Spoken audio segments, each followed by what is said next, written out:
Blood doesn't wash off easily, not from concrete, not from conscience. When a desperate American waitress kissed a crime lord in front of his entire syndicate, she didn't know she'd just signed her own death warrant, or maybe something worse. In a city where power is currency and mercy is myth, Lena Carter made the kind of mistake people don't survive. But Kang Daejin isn't like other men. And the moment their lips touched, two worlds collided in a way that would reshape an empire. Stay with me until the end. Hit that like button and drop a comment with your city so I can see how far this story travels. The neon signs bled red across the wet pavement, turning puddles into pools of false blood. Lena Carter's sneakers splashed through them as she ran, her breath coming in ragged gasps that tore at her throat. Behind her, somewhere in the maze of back alleys that threaded through the warehouse district, she could hear them, voices sharp with anger, footsteps multiplying. She shouldn't have cut through here. Everyone knew better than to walk these streets after dark, especially alone, especially as a woman who clearly didn't belong. But the bus had broken down 6 blocks from her apartment, and she'd already worked a double shift at the diner. Her feet hurt, her back ached, and she'd made the calculation that exhaustion always makes. The shortcut was worth the risk. Wrong. The first man had appeared from a doorway she'd thought was boarded up. Then 2 more materialized from the shadows, spreading out to cut off her escape routes with the practiced efficiency of wolves cornering prey. They hadn't said anything at first, just smiled in a way that made her skin crawl. Lena had run. Now her lungs burned, her server's apron tangled around her legs, and the street ahead dead-ended into a chain-link fence topped with razor wire. She skidded to a stop, spinning around just as her pursuers rounded the corner. 3 men, mid-20s, wearing the kind of expensive streetwear that marked them as soldiers in one of the city's many criminal organizations. The tallest one, lean with a scar bisecting his left eyebrow, stepped forward with his hands in his pockets, completely relaxed. "You run pretty fast," he said in accented English, his tone conversational. "For a waitress."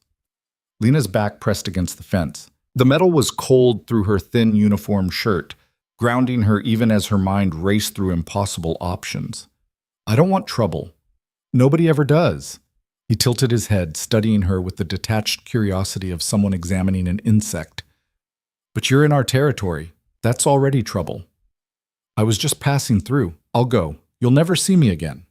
The man laughed, and his companions joined in with the rehearsed timing of a Greek chorus. "It's not that simple. You saw our faces. You know where we operate." He pulled one hand from his pocket, and light glinted off the blade he held. "Can't have loose ends walking around telling stories." "I wouldn't," Lena started, but he cut her off with a sharp gesture. "Don't insult me with promises. Everyone talks eventually." Her fingers found the fence behind her, curling through the cold metal. She thought about screaming, but who would come? In this part of the city, people had learned that curiosity could be fatal. The smart ones kept their windows closed, their blinds drawn, their heads down. The scarred man took another step forward. "But maybe we don't have to make this messy. Maybe you're worth more alive than dead. Pretty thing like you, there are places that would pay good money. Back off." Lena's voice came out steadier than she felt. She'd been poor, she'd been desperate, she'd been broken down more times than she could count. But she'd be damned if she went down begging. "I'm not interested in whatever you're selling," he grinned. Wasn't offering a choice.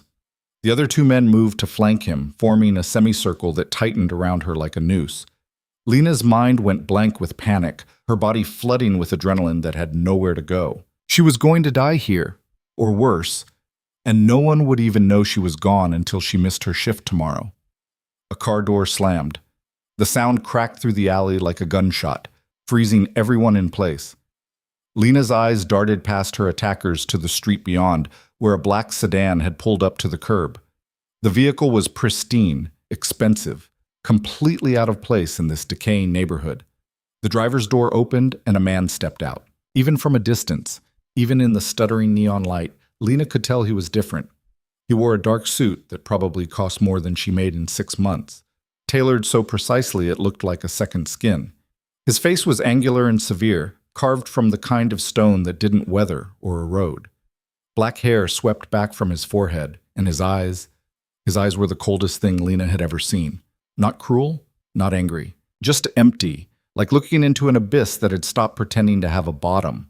The scarred man had gone rigid, his blade lowering almost imperceptibly. "Boss," he said, and there was something in his voice Lena had never heard from him before. Fear.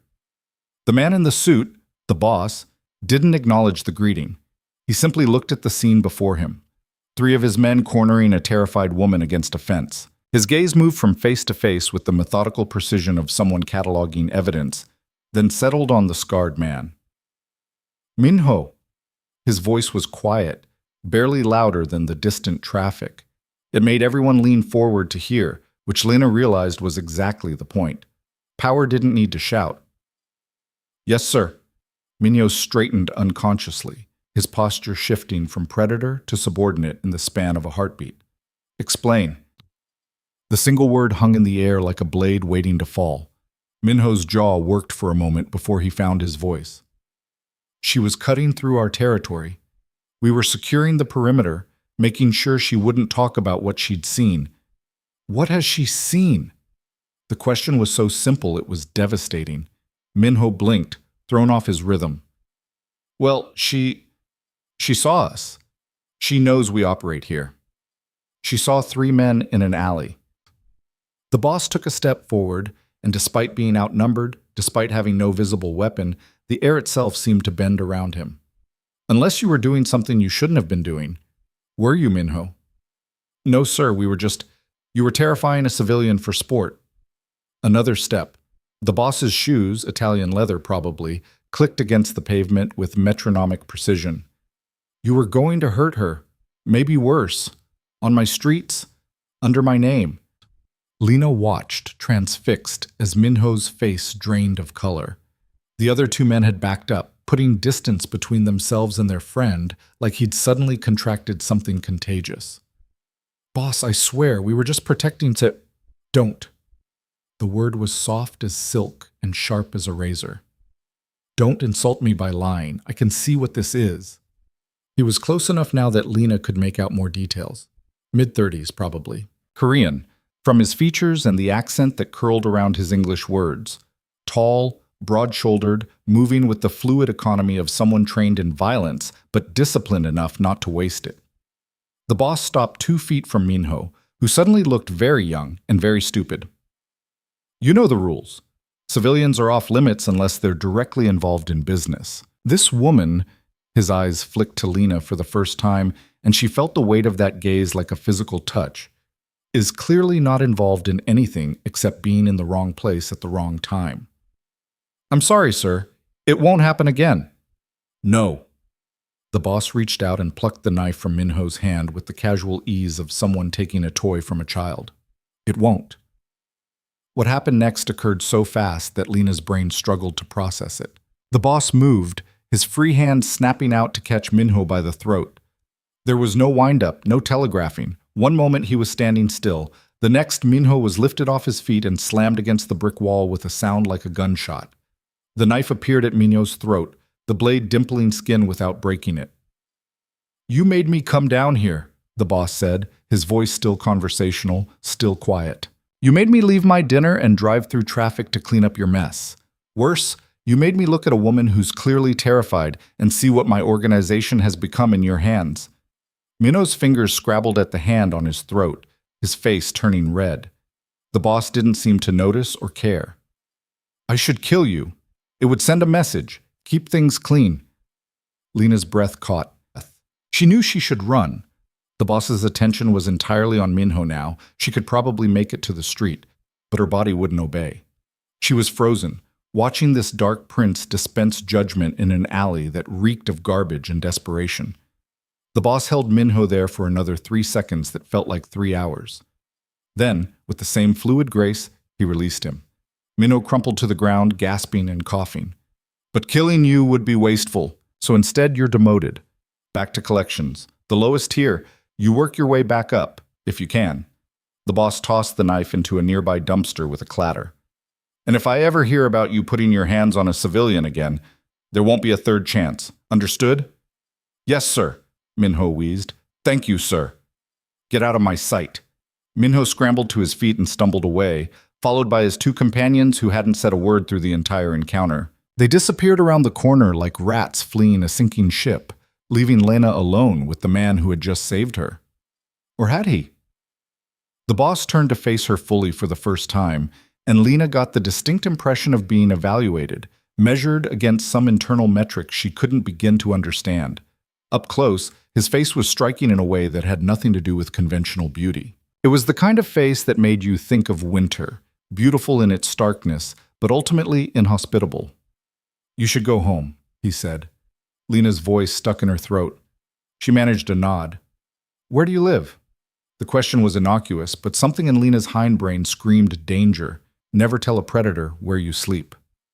"Not far," she said carefully. His mouth twitched, almost a smile, but not quite. "You're smarter than you look. Good." He reached into his jacket. Lena tensed and pulled out a business card. Plain black with a single phone number embossed in silver. "If anyone else bothers you, call this number. Tell them Dae-jin sent you." Dae-jin. The name fit him somehow, all hard consonants and sharp edges. "I don't understand," Lena said, finally finding her full voice. "Why did you help me?" Dae-jin looked at her for a long moment. "I didn't help you. I enforced my rules. There's a difference." "Is there?" "Yes." He turned back toward his car, their conversation apparently over. "One suggests I care what happens to you. The other suggests I care about maintaining order.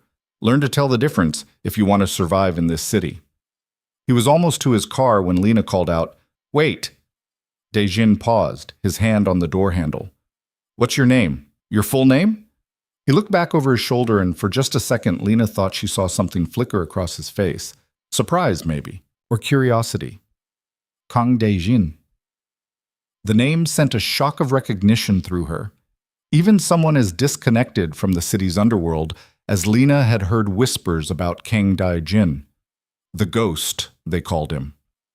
The man who'd built an empire from nothing in less than a decade, who controlled half the city's criminal infrastructure without ever raising his voice. They said he was ruthless, brilliant, and completely without mercy. They said a lot of things. Looking at him now, standing in a pool of red neon light with his face carved from shadows, Lena believed most of them.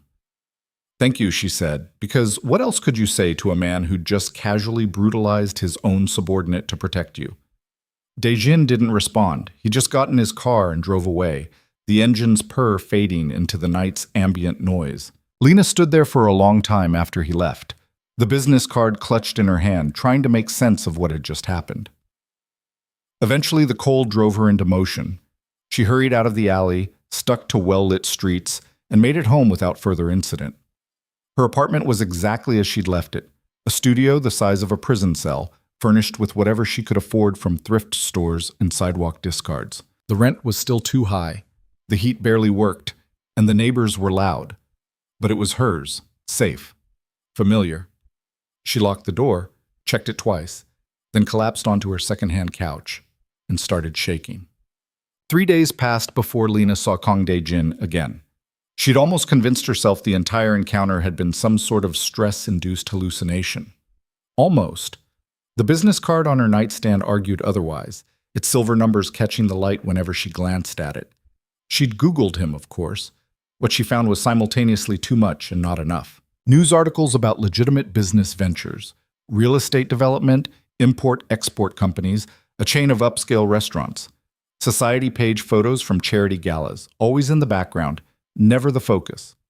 A few think pieces about the new generation of Korean-American entrepreneurs. Nothing about crime. Nothing about violence. Nothing about the cold precision with which he'd dismantled Minho's bravado and probably his future. The man in those photos looked polished, sophisticated, untouchable. The man in the alley had looked like death in a good suit. Lena tried to put it out of her mind.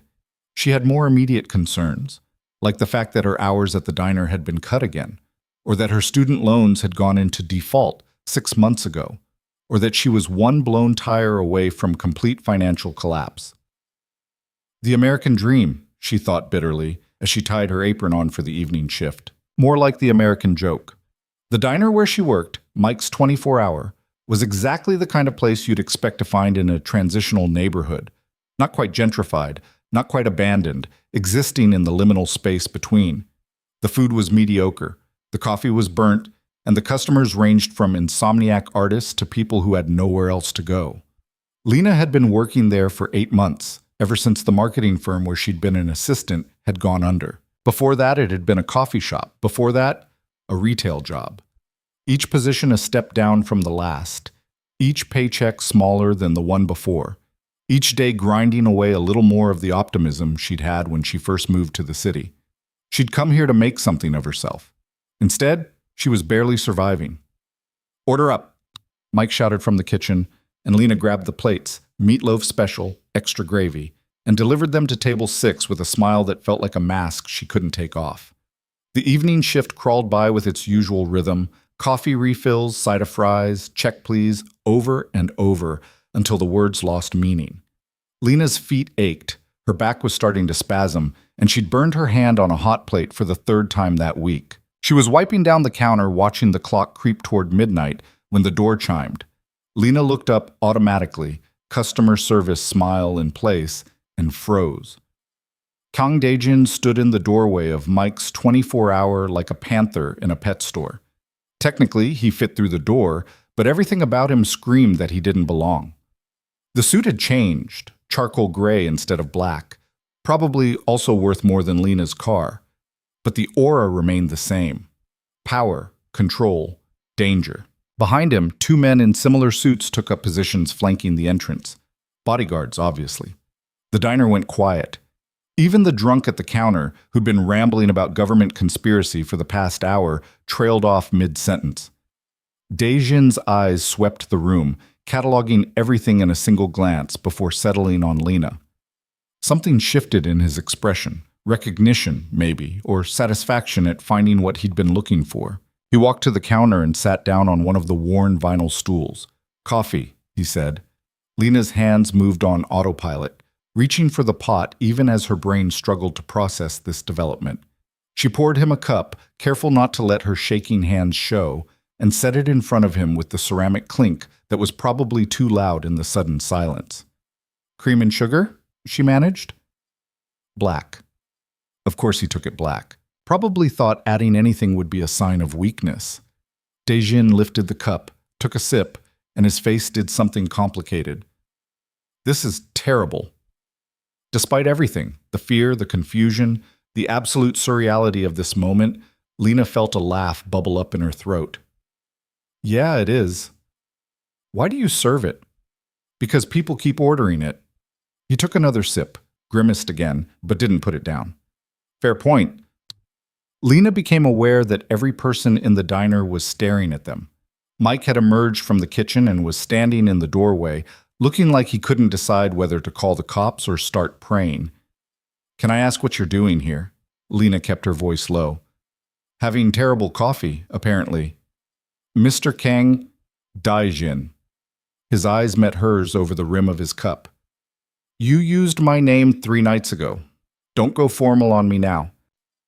That was such a weird thing to say that Lena actually laughed, a short bark of sound that made Daejin's eyebrow rise fractionally. "Okay, Daejin, why are you really here?" He set the cup down and turned it slowly, his fingers precise against the ceramic. "I wanted to make sure you were all right, after the incident." "I'm fine. You didn't have to come all the way here to check on me." "I know." Lena waited for him to elaborate. He didn't. "Look," she said finally, "I appreciate what you did, really, but you don't owe me anything and I don't want to be whatever this is. Okay?" "Whatever what is?" "This," Lena gestured between them. "You showing up at my work, checking on me, the business card. I don't want to be in your world." Daejin's expression didn't change. "You think you have a choice?" The word sent ice down Lena's spine. "What does that mean?" "It means that 3 of my men saw you. Word spreads. By now, half the organization knows I intervened personally to protect some waitress." He said it matter-of-factly, like he was discussing the weather. "That makes you interesting. Interesting gets people asking questions. Questions lead to problems." "So what are you saying? I'm in danger because you helped me?" "Potentially." "That's insane."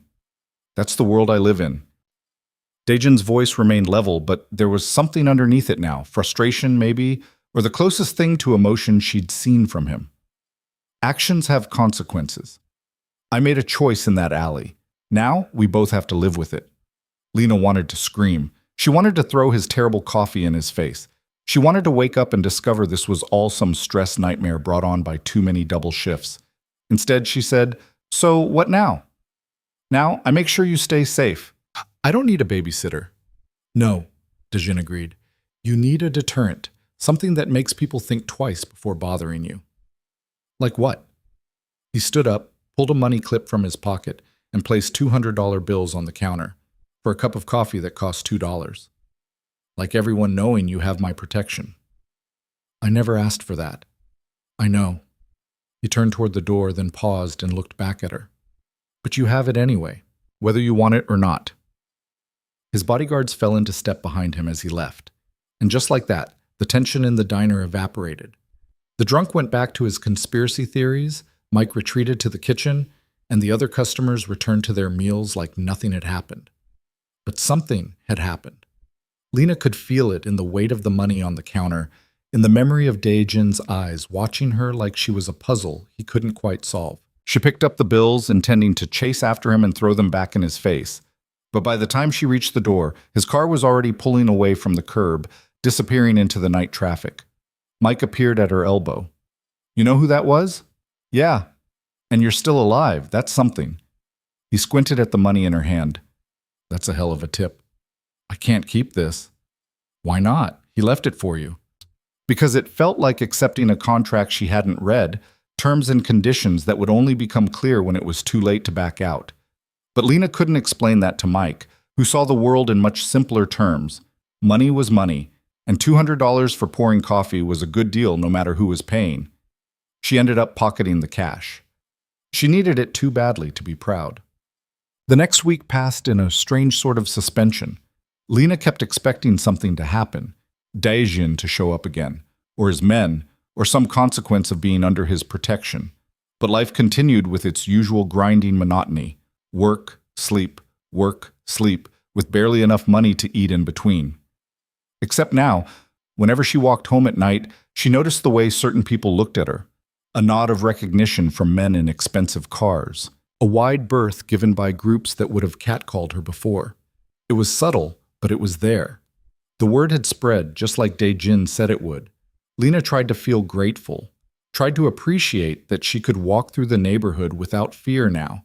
But mostly she felt like a chess piece that had been moved without permission, playing a game whose rules she didn't understand.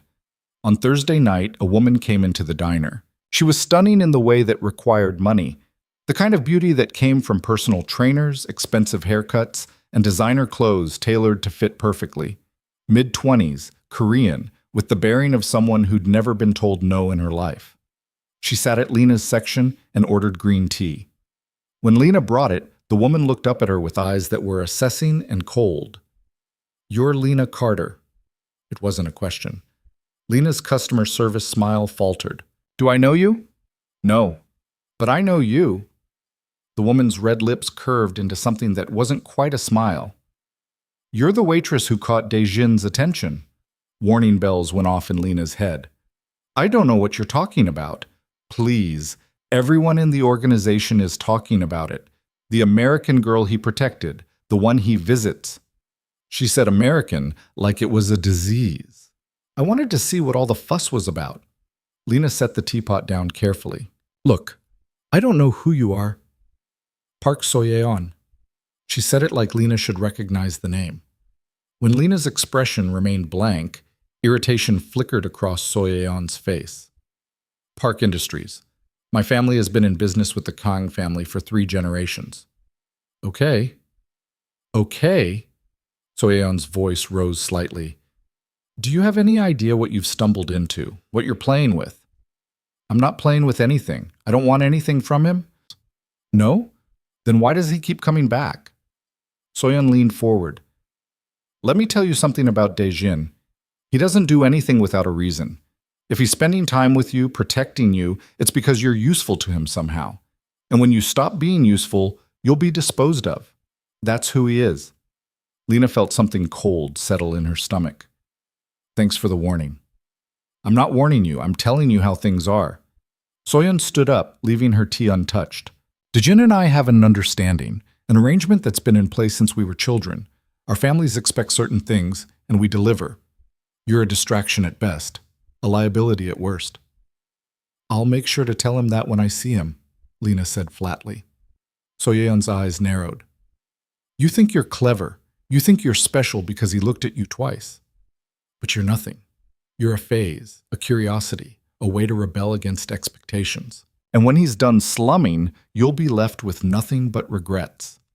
She walked out with the kind of dramatic flair that suggested she'd been practicing that exit, leaving Lena standing there with a teapot in her hands and a growing sense that she was in way over her head. Mike came up beside her. Friend of yours?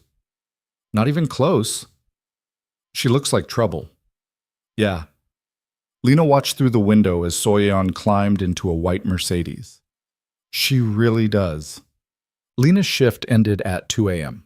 She walked out the back door into the alley where the dumpsters lived, already dreading the walk home. Her car had finally died last week, transmission gave out, and she couldn't afford to fix it. Public transit didn't run this late. Walking was her only option. She was halfway to the street when someone stepped out of the shadows. Lena's heart jumped into her throat, her hand automatically reaching for the pepper spray in her purse. But then the figure moved into the light from the street lamp, and she recognized him. Daejin. You scared me, she said, anger covering fear. I know, sorry. He didn't sound particularly sorry. I wanted to talk to you. At 2 a.m. in an alley? I have a busy schedule. Lena laughed despite herself, a short, bitter sound. Of course you do. Crime empires don't run themselves. Something flickered across his face. Walk with me. Where? Does it matter? Yes, Lena said. It does. I don't know you. I don't trust you. And a very angry woman came to my work today to tell me you're using me for something. Daejin went very still. Soyeon, you know about that? I know everything that happens in my territory. He pulled out his phone, tapped something, then put it away. I didn't send her. That was her own initiative. She said you two have an arrangement. We do. A business arrangement our families set up when we were children. It has nothing to do with you. Then why did she seem so threatened? Daejin was quiet for a moment. Then, walk with me, please. The please surprised her enough that she agreed. They walked side by side through streets that were empty except for the occasional passing car. Daejin's bodyguards followed at a discreet distance, close enough to intervene, but far enough away to give the illusion of privacy. You asked me why I helped you, Daejin said after they'd walked a block in silence. You said you were enforcing your rules. I lied. Lena stopped walking. What? Daejin stopped too, turning to face her. His face was in shadow, but she could see his eyes, reflecting the streetlights like a cat's. I lied. Or rather, I told you a partial truth. Yes, I enforce rules. Yes, I demand order. But that's not why I intervened. Then why? He seemed to struggle with the words, like they were in a language he didn't speak fluently. Because when I saw you against that fence, terrified but defiant, refusing to beg even when you knew what was coming, something shifted. I looked at you and I didn't see a victim. I saw someone fighting with everything they had, and I realized I was tired. Tired of what? Of being surrounded by people who only act out of fear or greed. Of living in a world where strength means cruelty and power means isolation. His voice dropped lower. You don't know me. You don't owe me anything. You're not trying to use me or please me or gain something from me. And that's so rare in my life that it feels like oxygen. Lena didn't know what to say to that. This man, this crime lord who controlled half the city, sounded almost lonely. The arrangement with Soyeon, he continued, is political. Our families want to unite their resources, strengthen their position. She and I have been promised to each other since we were teenagers. It's not about love or want, it's about strategy. But you're going to marry her anyway. I don't know. He ran a hand through his hair, a gesture so human it startled her. I've spent my entire life doing what's expected. Building what my father started, expanding what my family demanded, becoming what everyone needed me to be. And somewhere in all of that, I forgot to ask what I wanted. What do you want? Dejin looked at her for a long moment. I don't know yet, but I know that when I'm around you, I feel like I can breathe, and I haven't felt that in a very long time. This was insane. This whole thing was insane. Lena should walk away right now before she got pulled deeper into whatever this was. She should go home, ignore his calls, pretend they'd never met. Instead, she heard herself say, I need to know something. Are you dangerous? Yes. The honesty of it hit her like a slap. Have you killed people? Yes. Will you kill again? Probably. Lena took a shaky breath. Then why am I still standing here talking to you? Because you're trying to figure out if there's more to me than that. And I'm trying to show you there is. He took a step closer. I'm not a good man, Lena. I've done things that would horrify you, but I'm trying to be better, and you make me want to try harder. That's not fair. You can't put that on me. I know, but it's true anyway. They stood there in the middle of an empty street, separated by 3 feet and an unbridgeable gap of lived experience. Lena thought about everything that had brought her to this moment. Every bad decision, every missed opportunity, every compromise that had whittled her down to someone she barely recognized. And she thought about the way Dejin looked at her like she was water in a desert. I can't be your redemption, she said quietly. I'm not asking you to be. I'm just asking you to let me be around you, talk to you, see where this goes. This can't go anywhere. We're from different worlds. So we build a bridge. God, he made it sound so simple. Like the fact that he was a crime lord and she was a broke waitress didn't matter. Like they could just decide to know each other and everything else would fall into place. It was stupid, naive, dangerous. One coffee, Lena heard herself say. Somewhere that's not my work, not your territory. Neutral ground, and we talk. Really talk. Dejin's face did something she'd never seen before. He smiled. A real smile, small and careful, like he was afraid of breaking it. When? Tomorrow, 3 p.m. There's a cafe near the university, The Grind. Do you know it? I'll find it. And come alone. No bodyguards, no entourage. Just you. That's not safe. I don't care. If we're going to do this, I need to know I'm talking to you, not your position. Dejin considered this for a long moment. Then, okay, 3 p.m., The Grind, alone. Okay. They looked at each other, and Lena realized she'd just agreed to something that would probably change her life. For better or worse, she didn't know yet. I should get you home, Dejin said. I can walk. I know you can, but let me drive you anyway. This time, Lena didn't argue. They walked back to where his car was parked, a sleek black thing that probably cost more than she'd make in 5 years. One of his bodyguards opened the door for her, and she slid into the leather interior that smelled like money and danger. Dejin drove himself, which surprised her. She'd assumed he had drivers for everything. Where do you live? He asked. Lena gave him the address, and he pulled out into traffic with the smooth confidence of someone who'd never doubted their place in the world. They didn't talk during the drive. Lena stared out the window at the city scrolling past, neon and shadow, and lives being lived in parallel to hers. She wondered how many of the people she saw knew what Dejin really was. How many would believe her if she told them she was sitting next to one of the most dangerous men in the city, heading toward something that might be a beginning or might be the biggest mistake of her life. Too soon, they were pulling up in front of her building. Dejin looked at it, the crumbling brick, the flickering security light, the general air of managed decay, and something crossed his face. You live here? Not everyone has a penthouse, Dejin. I know, I just... He trailed off, then tried again. You deserve better than this.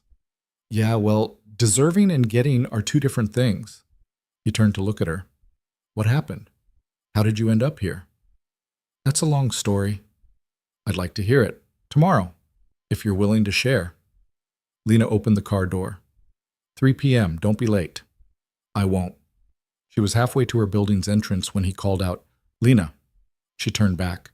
Thank you, he said, for giving me a chance. But Lena didn't know how to respond to that, so she just nodded and went inside. She climbed the 3 flights to her apartment, unlocked the door, and collapsed on her couch in the dark.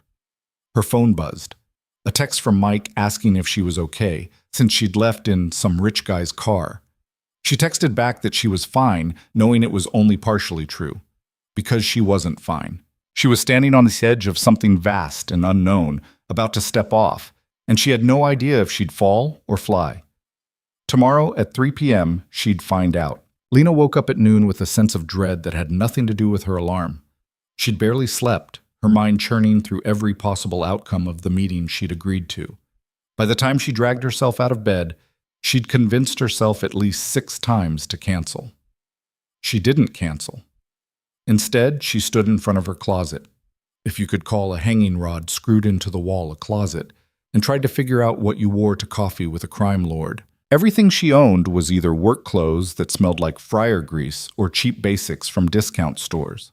Nothing said, "I'm meeting you as an equal," or even, "I have my life together." She settled on jeans and a dark green sweater that didn't have any visible stains, then immediately changed because the sweater felt like she was trying too hard. The black t-shirt she put on instead felt too casual. The blouse after that looked desperate. "This is insane," she muttered, yanking the blouse off. "You're losing your mind over coffee." She ended up back in the jeans and green sweater, threw on the only jacket she owned that wasn't falling apart, and left before she could change her mind again. The grind was exactly the kind of place you'd expect near a university. Mismatched furniture, walls covered in local art, a chalkboard menu with too many specialty drinks, and students hunched over laptops pretending to study while actually scrolling through social media. Lena had chosen it specifically because it was the opposite of Daejin's world. Loud, chaotic, aggressively normal. She got there 15 minutes early and ordered a latte she couldn't afford, then claimed a corner table where she could watch the door. Her hands wrapped around the warm cup, and she tried to calm the hammering of her heart. He wasn't going to show. That would actually be better. She could finish her overpriced latte, go home, and pretend this whole thing had been a weird fever dream brought on by stress and exhaustion. At exactly 3 p.m., the door opened and Daejin walked in. He'd kept his word about coming alone. No bodyguards flanked him, no obvious security presence. But he still looked wildly out of place in his dark wool coat and tailored pants, like a wolf at a petting zoo. Every head in the cafe turned to watch him, conversations faltering mid-sentence. His eyes found Lena immediately. He made his way to her table, and she noticed the way people unconsciously leaned back as he passed, giving him space they didn't even realize they were giving. "You came," Lena said as he sat down. "I said I would." He looked around the cafe with undisguised confusion. "Is it always this loud?" "That's kind of the point. No one can eavesdrop." "Smart." He shrugged off his coat, and Lena caught a glimpse of what looked like a shoulder holster before he adjusted his position. "Should I order something?" "Probably, otherwise they'll kick us out." Daejin got up and approached the counter. Lena watched as the barista, a girl with purple hair and approximately 7 piercings, tried very hard to act normal while taking his order. He came back with black coffee and what looked like a scone. "They asked if I wanted it warmed," he said, sitting down.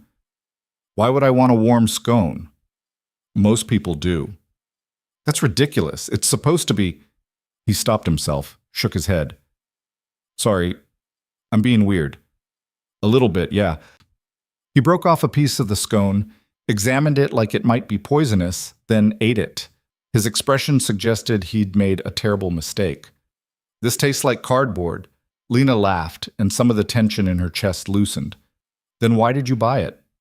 "I don't know. She was looking at me strangely, and I panicked." "You panicked?" "I don't do coffee shops." He said it like a confession. "I have people who bring me things. I eat at restaurants where I know the owners. This," he gestured at the chaotic space around them, "is not my environment." "But you came anyway." "You asked me to." He met her eyes. That mattered more than being comfortable. Lena's heart did something complicated in her chest. She took a sip of her latte to buy herself time. "You wanted to know how I ended up here, in this city, working at a diner, living in that apartment. Only if you want to tell me." She did want to tell him, which was maybe the strangest part of all this. "I came here 5 years ago. I just graduated college with a marketing degree and about $60,000 in student debt. I had this whole plan, get a good job, work my way up, make something of myself." She smiled without humor. "Turns out the world had different plans." What happened? Nothing dramatic, just a series of small failures that added up. The marketing job fell through when the company went bankrupt. The next job paid barely enough to survive. Then I got sick. Nothing serious, just bad enough that I missed work and got fired. After that, it was a downward spiral. Each job worse than the last, each paycheck smaller, until here I am. She looked down at her cup. Serving coffee to people living the life I thought I'd have. Dejin was quiet for a moment. Do you regret coming here? Sometimes. Most times. She forced herself to look at him. But if I hadn't, I wouldn't have been in that alley. Wouldn't have met you. And I'm starting to think that might matter. It matters to me. The words hung between them, simple but weighted with meaning. A group of students nearby burst into loud laughter, shattering the moment, and Lena was grateful for the interruption. What about you? She asked. How does someone become what you are?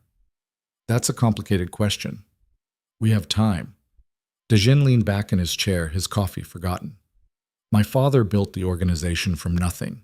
He came to this country with nothing, worked jobs that broke his body, saved every penny. And then he realized that the system wasn't designed for people like him to succeed through legitimate means. So he found other ways. Crime. Survival, Dejin corrected. At least at first. Protection for small business owners the police ignored. Loans for people the banks wouldn't help. But it grew, the way these things do. And somewhere along the way, it stopped being about survival and started being about power. And you took over. I didn't have a choice. When my father died, the organization would have fallen apart without clear leadership. I was 23, fresh out of business school, and suddenly responsible for hundreds of people whose lives depended on the decisions I made. He picked up his coffee, stared into it like it held answers. I told myself I'd do it differently, be smarter, more strategic, less violent. But violence is the language of this world. You can be strategic all you want, but at the end of the day, power comes from fear, from being willing to do what others won't. His jaw tightened. I became very good at it. Lena should have been horrified, should have stood up, walked out, never looked back. Instead, she heard herself ask, "Do you regret it?" Every day. The admission seemed to surprise him as much as it did her, but regret is a luxury I can't afford. Too many people depend on me. Too much has been built on the foundation I created. Stopping now would mean chaos, and chaos gets people killed. So you're trapped. Aren't we all? You're trapped by debt and circumstance. I'm trapped by obligation and expectation. Different cages, same result. A student bumped into their table, apologizing quickly before hurrying away. The interruption reminded Lena where they were. In public, surrounded by normal people living normal lives, while they discussed crime and violence like it was weather. "This is crazy," she said. "This whole thing. You know that, right?" "I know. We shouldn't be doing this." "Probably not. So why are we?" Dejin looked at her with those cold, empty eyes that suddenly didn't seem so empty anymore. Because sometimes crazy is better than numb. And I've been numb for a very long time. Lena's phone buzzed. She glanced at it. Mike, asking if she could cover a shift tomorrow. She texted back a quick yes, then looked up to find Dejin watching her. "Your boss?" "Yeah, someone called in sick." "You work too much." "I work as much as I have to. Bills don't pay themselves." "How much do you owe?" "In total." The question was so blunt it caught her off guard. "What?" "Student loans, rent, whatever else. How much?" "That's not your business." "I'm making it my business." He pulled out his phone. "Tell me the number." "No." "Lena." "No." Her voice came out sharper than she intended. "I'm not here for your money. If you think that's what this is, we can end this conversation right now." Dejin set his phone down slowly. "That's not what I think." "Then why ask?" "Because I have resources I don't need, and you have problems that money could solve. It seems like a logical arrangement. It seems like you trying to buy me." His face did something complicated. Frustration mixed with confusion, like he genuinely couldn't understand why she was refusing. "I'm not trying to buy you. I'm trying to help you." "Why?" "You don't even know me. I want to know you, but I can't do that if you're working yourself to death just to survive. He leaned forward. Let me help. Please.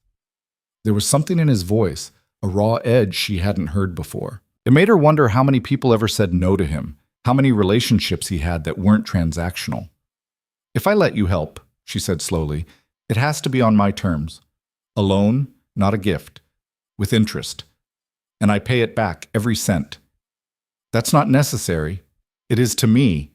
She met his eyes. My terms or nothing. A smile ghosted across his face. You're stubborn. You're bossy. Fair point. He extended his hand across the table. Your terms. A loan with interest to be repaid on whatever schedule works for you. Lena looked at his hand, strong, scarred, marked by violence, and thought about all the reasons she shouldn't take it. Then she thought about the crushing weight of her debt, the constant anxiety of wondering if she'd make rent, the exhaustion that had become her default state. She shook his hand. His grip was warm and firm, and he held on a beat longer than necessary. When he let go, Lena felt like something had shifted between them, some invisible line crossed that couldn't be uncrossed. I need your banking information, he said, pulling out his phone again. Now? Unless you want to wait until your next rent check bounces. He had a point. Lena gave him the information, feeling surreal about the whole thing. 5 minutes later, her phone buzzed with a notification. She looked at it and nearly dropped the device. Taejin, this is too much. It's what you need, plus buffer for emergencies. I can't accept this. You already did. The money's transferred. Non-refundable. He looked insufferably pleased with himself. You'll have to pay me back now, which means you'll have to keep seeing me to arrange payment schedules. You manipulative, Lena started, but she was fighting a smile. That was sneaky. I learned from the best. They sat there grinning at each other like idiots, and Lena realized she was happier than she'd been in months, maybe years. It was terrifying. Her expression must have shown something because Daejin's smile faded. What's wrong? I'm scared, she admitted. This is happening so fast, and I don't know where it's going, and you're you. This can't end well. Maybe not, but does that mean we shouldn't try? I don't know. Does it? Daejin reached across the table and took her hand. His thumb traced small circles on her palm, and Lena felt that touch everywhere. I've spent my entire life calculating odds, minimizing risks, making the smart play. And you know what? I'm miserable. So maybe it's time to make the stupid play. Take the risk. See what happens. That's not very reassuring. I'm not very reassuring. I'm dangerous and damaged and probably incapable of being the kind of person you deserve. His grip tightened. But I want to try. And I think you want me to try too. He was right, which was the scariest part. Lena wanted this. Wanted him, despite every logical reason not to. Okay. Okay? Okay, let's be stupid together. See where this goes. Daejin's smile was like sunrise, slow, transformative, lighting up features that usually stayed in shadow. You won't regret this. I definitely will, but I'm doing it anyway. They finished their coffee talking about inconsequential things, books they'd read, movies they'd seen, the kind of surface-level getting-to-know-you conversations that felt both ordinary and extraordinary given the context. Lena learned that Daejin spoke 4 languages, hated seafood, and had never seen any of the Star Wars movies. He learned that she was terrified of spiders, loved thunderstorms, and could recite entire episodes of The Office from memory. It was normal. Weirdly, impossibly normal. As the afternoon stretched into evening, the cafe began to empty. Students packed up their laptops, couples finished their dates, and eventually Lena and Daejin were among the last people there. I should probably go, Lena said reluctantly. I have a shift in the morning. Let me drive you. You don't have to. I want to. They walked out into the cool evening air, and Lena was surprised to find she didn't want this to end. The day had felt like existing in a bubble, separate from the real world and its complications. Going home meant popping that bubble, returning to reality. Daejin's car was parked a block away. As they walked, Lena noticed the way his eyes constantly scanned their surroundings, cataloging threats, calculating exits. Even on a date. Was this a date? He couldn't turn off whatever made him what he was. They were almost to the car when someone stepped out of the alley ahead. Minho. Lena's blood went cold. The last time she'd seen him, Daejin had been choking him against a wall. Now he stood in their path, and his face was twisted with something ugly. "Boss," he said, his voice thick with barely contained rage. "Fancy seeing you here." Daejin moved so he was between Lena and Minho, the shift so smooth it was almost casual. But Lena could see the change in his posture, the predatory stillness that meant violence was a heartbeat away. "You should go, Minho." Should I? After you humiliated me in front of everyone? Demoted me like I was nothing? He took a step forward, and Lena saw he wasn't alone. 2 more men emerged from the shadows behind him. "I've been with you for 6 years. 6 years of loyalty, of doing your dirty work, of following your rules. And you throw me away for some American bitch? Watch your mouth. Or what? You'll kill me?" Minho laughed, high and brittle. "You should have done that in the alley. Would have been cleaner." "Well, last warning, walk away." "I don't think so." Minho pulled a gun from his jacket. "I think I'm done taking orders from you." Everything happened very fast after that. Daejin moved first, diving sideways and taking Lena with him. They hit the ground behind a parked car. As the first shot rang out, the bullet sparking off concrete where they'd been standing. Lena's ears rang, her heart hammering so hard she thought it might break through her ribs. "Stay down," Daejin said, his voice eerily calm. He had his own gun out. When had he pulled that? And was returning fire with mechanical precision. More shots, glass shattering, people screaming from nearby buildings. Lena pressed herself flat against the asphalt, hands over her head, trying to make herself small. The gunfight lasted maybe 30 seconds. It felt like hours. When the silence finally came, it was deafening. Lena's ears rang, her whole body shaking with adrenaline. Daejin was already up, moving with his gun raised, checking the street with military efficiency. "Clear," he said after a moment. Then softer. "Lena, are you hurt?" She managed to shake her head. Daejin holstered his gun and helped her up, his hands gentle despite the violence that had just erupted. "Look at me." He cupped her face, tilting it up so he could see her eyes. "Look at me. You're okay. You're safe.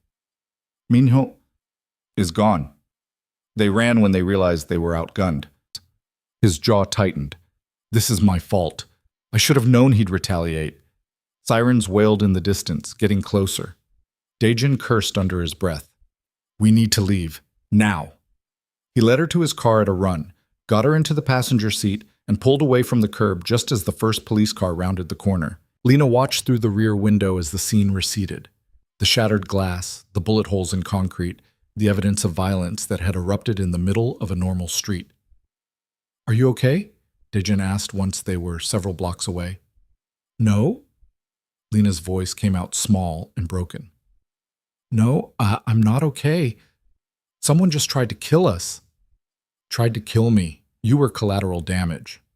"That's not better. I know." He reached over and took her hand. "I know. I'm sorry." "This is exactly what I was trying to avoid. By having coffee with me? By letting you into my life." He glanced at her, and his expression was raw in a way she'd never seen. "Everyone close to me becomes a target. That's just how it works. And I was selfish enough to think I could keep you separate from that. I was wrong."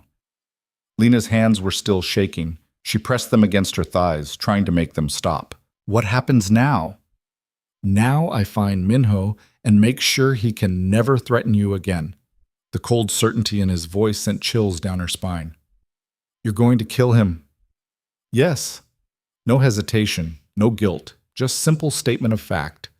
Lena should have been horrified. Should have demanded he take her home, should have ended this right here before it went any further. Instead, she heard herself ask, "Can you promise me something?" "Anything. Don't make me watch. Don't tell me the details, just keep me separate from that part of your life." Daejin was quiet for a long moment. "I can't promise you won't see it, but I can promise I'll try to shield you from the worst of it." It wasn't a good answer, but it was an honest one, and Lena appreciated that more than false reassurance. They drove in silence for a while. Eventually, Lena realized they weren't heading toward her apartment. Where are we going? Somewhere safe. I have a place on the other side of the city. Secure. No one knows about it except my closest people. I can't just disappear. I have work. Call in. Tell them you're sick. When she started to protest, he added, Please, just for tonight, until I know Minho's been dealt with. Lena pulled out her phone with numb fingers and texted Mike. He responded immediately with concern, telling her to rest, not to worry about the shift. She set the phone down and stared out the window at the city sliding past. This is my life now, she said quietly. Isn't it? Gunfights and safe houses and looking over my shoulder. I don't know, maybe. Dejin's grip on the steering wheel was white-knuckled. I can still take you home, give you money to leave the city, start over somewhere else. You could be free of all this. Is that what you want? No. But what I want doesn't matter if it gets you killed. Lena thought about that. Thought about going back to her empty apartment, her crushing debt, well, less crushing now, her dead-end job. Thought about never seeing Dejin again, never knowing what might have happened between them. Take me to the safe house, she said. Lena, I'm not running, not yet. Maybe I'm stupid, maybe I'm going to regret this, but I'm not running. Something in Dejin's expression cracked open. Relief, gratitude, maybe something deeper that neither of them was ready to name. Okay. The safe house turned out to be a penthouse apartment in one of the city's newer high-rises. The building had security that would make a bank jealous, and the apartment itself was pristine. All clean lines, expensive furniture, and windows that overlooked the glittering city. This is where you live? Lena asked, taking in the space. Sometimes, when I need to think. He locked the door behind them, engaged what looked like several additional security measures, then finally let himself relax slightly. Make yourself comfortable. There's food in the kitchen, clothes in the bedroom if you need to change. Everything's clean. Lena wandered to the windows, looking out at the view. From up here, the city looked almost beautiful, lights twinkling like stars, the darkness hiding all the ugliness at ground level. Do you bring other people here? No, just you. She turned to look at him. He'd taken off his jacket and shoulder holster, setting them on the counter with the casual ease of long practice. Without them, he looked almost normal. Almost. Why me? Because you're real. He moved to stand beside her at the window. Everyone else in my life wants something from me. Power, money, protection, status. But you just wanted coffee. Bad coffee. In a loud cafe, with no agenda except getting to know me. Do you have any idea how rare that is? I'm not special, Dejin. You are to me. They stood there side by side, looking out at the city that had brought them together in the most improbable way. Lena's reflection in the glass showed a woman who looked tired and scared, but not broken. Dejin's showed a man who was trying very hard not to be what everyone expected him to be. I should call my people, Dejin said eventually. Let them know what happened. Give orders about Minho. Okay. He pulled out his phone and moved to the other side of the apartment, speaking in rapid Korean that Lena couldn't follow. She used the time to explore a little. The kitchen was stocked with expensive ingredients.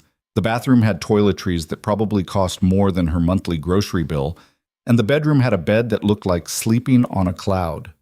She was examining the bookshelf, surprisingly full, with titles in multiple languages, when Dejin found her. It's handled, he said. My people are looking for Minho. He won't stay hidden long. And then? And then the problem goes away. Lena pulled a book off the shelf at random, something in Korean that she couldn't read. Do you ever wish you could just be normal? Have a normal life, normal problems? Every day. But normal isn't something people like me get. People like you. You keep saying that like you're a different species. In some ways I am. I've seen things, done things, that separate me from regular people. There's no going back from that. Lena turned to face him. Maybe not. But maybe you could go forward, become something different. Is that what you see when you look at me? Someone who could change? I don't know what I see yet, but I'd like to find out. Dejin closed the distance between them, and suddenly the space felt very small. He reached out, his hand cupping her cheek the way he had after the shooting, but this time there was no urgency, no fear, just tenderness that felt completely at odds with who he was supposed to be. "You terrify me," he said quietly. "I terrify you?" "Yes, because you make me want things I can't have, a normal life, peace, the freedom to be someone other than what I am." His thumb traced her cheekbone. "You make me hope, and hope is dangerous in my world." Lena's heart was pounding again, but not from fear this time. Maybe dangerous is what we both need. She didn't know who moved first.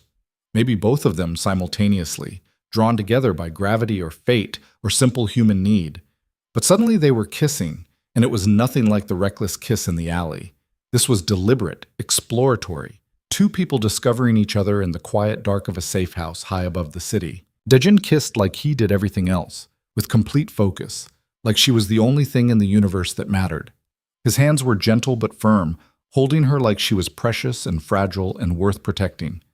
When they finally broke apart, both breathing hard, Lena rested her forehead against his chest and felt his heartbeat against her cheek. It was racing just as fast as hers. "We should stop," Dejin said, but he didn't let her go. "Probably. This is already complicated. We shouldn't make it more so." "Definitely not." Neither of them moved. Eventually, Dejin laughed, a low rumble that Lena felt through his chest. "We're terrible at following our own advice." "The worst." He pulled back enough to look at her, and his expression was soft in a way she'd never seen. "Stay tonight. Not because of Minho, not because it's safe. Stay because I want you to." "Okay." They stayed up talking until the early hours of the morning, curled up on the couch with the city lights painting patterns on the walls. Dejin told her about growing up trying to be normal while knowing what his father did, about the loneliness of power, about the weight of responsibility. Lena told him about her dreams before they got crushed, about the slow erosion of hope, about learning to survive instead of love. Somewhere around 3 a.m., they fell asleep tangled together, and for the first time in longer than she could remember, Lena felt safe. She woke to sunlight streaming through floor-to-ceiling windows and the smell of coffee. Dejin was in the kitchen, still wearing yesterday's clothes, looking exhausted but content. "Morning," he said when he saw her. "I made coffee. It's terrible, but it's caffeinated." Lena laughed and accepted the mug he offered. "Did you sleep?" "A little. My phone's been going off. They found Minho." The moment popped like a soap bubble. "Oh, I have to go deal with it." He set his own mug down. "But I wanted to ask you something first." "Okay." "Move in here, at least temporarily, until the situation stabilizes." Lena blinked. "That's a big ask after one date." "I know, but your apartment isn't safe anymore. Mino knows where you live, which means others might too. Here, you're protected. You'd have your own space, your own life. I'm not asking you to be with me constantly, just to be somewhere I know you're safe." It was too much, too fast, too everything. Lena's instinct was to refuse, to maintain her independence even if it put her at risk. But then she thought about going back to that tiny apartment, wondering every time she heard footsteps if it was someone coming for her. Thought about looking over her shoulder forever, jumping at shadows, living in fear. "Temporary," she said, "until things calm down." "Temporary," Dejin agreed, but something in his smile suggested he hoped for more than that. 2 weeks passed in a strange kind of limbo. Lena moved her meager possessions into the penthouse. It took exactly one trip, and tried to adjust to living in a space where everything worked, where heat came on when you wanted it, where the water pressure didn't fluctuate between trickle and fire hose. Dejin kept his distance mostly. He'd leave early, come back late, always with that careful politeness of someone sharing space with a stranger. They'd have dinner sometimes, stilted conversations over takeout that got easier as the days went on. But he never pushed, never assumed, never crossed the invisible line they'd drawn that night on the couch. Lena appreciated it and hated it and couldn't figure out which feeling was stronger. She'd quit the diner. Mike had been surprisingly understanding when she'd explained she needed to leave the city for a while. The lie had tasted bitter, but the truth would have been worse. Now her days were empty, filled with Netflix and books, and the growing realization that she'd traded one kind of cage for another, even if this one had better amenities. On the 15th day, she woke to voices in the living room. Dejin's, low and controlled, Someone else's, sharp with anger. Lena pulled on a robe and crept to the bedroom door, opening it just enough to see. Park Soyeon stood in the middle of the living room like she owned it, wearing a white dress that probably cost more than Lena's college tuition.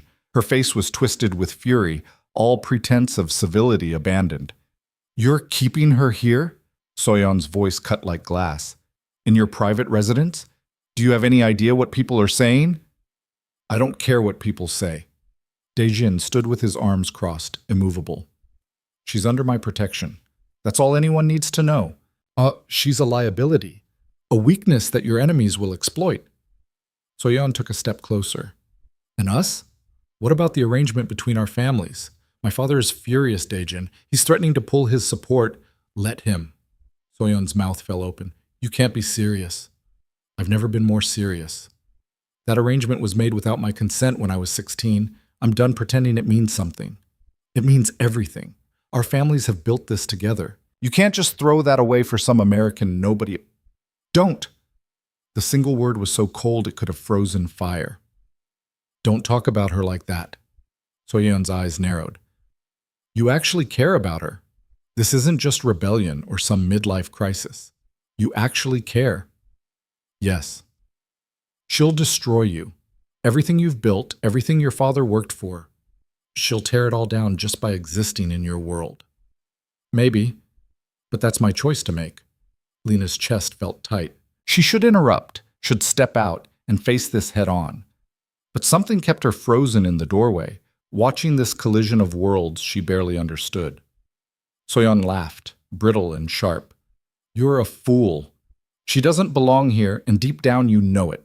The moment real trouble comes, and it will come, Daejin, because you've made enemies, she'll run. She'll save herself and leave you with nothing." "You're wrong." "Am I? She's had 2 weeks in your gilded cage. Wait until she sees what you really are, what you really do. Wait until the bodies start piling up and the choices get impossible. Then we'll see how much she cares." Daejin moved so fast Lena almost missed it. One moment he was standing still, the next he had Soyeon by the arm, escorting her forcefully toward the door. "Get out. Don't come back here. Don't contact me unless it's actual business. We're done." "This isn't over." "It is. We're done, Soyeon. The engagement, the arrangement, whatever our families wanted, I'm done." He opened the door and practically shoved her into the hallway, then closed it with a decisive click. For a moment he just stood there, forehead pressed against the door, shoulders tense. "You can come out now, he said without turning around. "I know you were listening." Lena stepped into the living room, pulling the robe tighter around herself. "I'm sorry. I didn't mean to eavesdrop." "Yes, you did. It's fine." He turned to face her, and he looked exhausted. "She's not wrong, you know. About you being a liability. About people targeting you to get to me. I know. But she is wrong about you running. You've had plenty of chances to leave. You're still here. Maybe I'm just stupid. Maybe we both are." He crossed to the windows, staring out at the morning city. "I ended it. The engagement. Whatever political alliance our families were building. I told her father last week, but I guess he didn't believe me until now." Lena's heart hammered. "Why?" "Because I'm tired of living for other people's expectations. And because there's someone I actually want to build something with. If she'll have me." The moment stretched between them, heavy with implication. Lena walked over to stand beside him, looking out at the same view. "This is really stupid. Monumentally. We barely know each other." "I know. And your world is dangerous and complicated, and I have no idea how to navigate it." "I know that too." Lena turned to look at him. "But I don't want to leave." Daejin's expression transformed, walls coming down that she hadn't even realized were still up. "Then don't." He kissed her with the kind of intensity that made the first kiss seem like a rehearsal. This was the real thing, urgent and desperate and full of everything they'd been holding back. Lena's hands fisted in his shirt, pulling him closer, and he responded by lifting her off her feet, carrying her back toward the bedroom without breaking contact. They didn't make it to the bedroom. Later, tangled together on the couch with sunlight painting patterns across their skin, Daejin traced lazy circles on Lena's shoulder. "I have to tell you something," he said quietly. Lena's content haze evaporated. Nothing good ever started with those words. Okay, Minho, when we found him. He paused, choosing words carefully. He wasn't working alone. Someone's been funding a faction inside my organization. People who think I've gone soft, that I'm not fit to lead anymore. Because of me. Because of a lot of things. You're just the most visible symptom. His hand stilled. There's going to be a confrontation, soon, and it's going to be ugly. How ugly? People will die. Maybe a lot of people. And I'll be the one making those calls. Lena sat up, pulling a throw blanket around herself. Soyan was right. I don't belong in this. I don't know how to be the person who's okay with that. I'm not asking you to be okay with it. I'm asking you to understand it's necessary. Is it? Is killing people really the only way? Dejin sat up too, and his face was hard again, back to the mask he wore for the world. In my world? Yes. Mercy is weakness. Hesitation gets people killed. If I don't eliminate threats decisively, I'm the one who ends up dead. Or worse, the people I'm protecting end up dead. That's a convenient justification for violence. It's not justification, it's reality. His voice rose slightly. You think I like this? You think I enjoy having to calculate who lives and dies? I hate it, but I do it because the alternative is chaos, and chaos kills everyone. So you're the lesser evil. I'm the necessary evil. They stared at each other, the brief intimacy shattered by the fundamental difference in how they saw the world.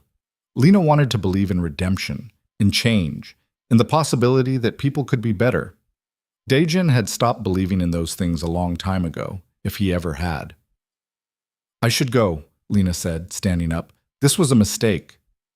Dejin caught her wrist, not hard but firm enough to stop her. Don't. Please. I know we see things differently. I know this is hard. But don't run because it got complicated. Complicated? Dejin, you're talking about killing people. I'm talking about survival.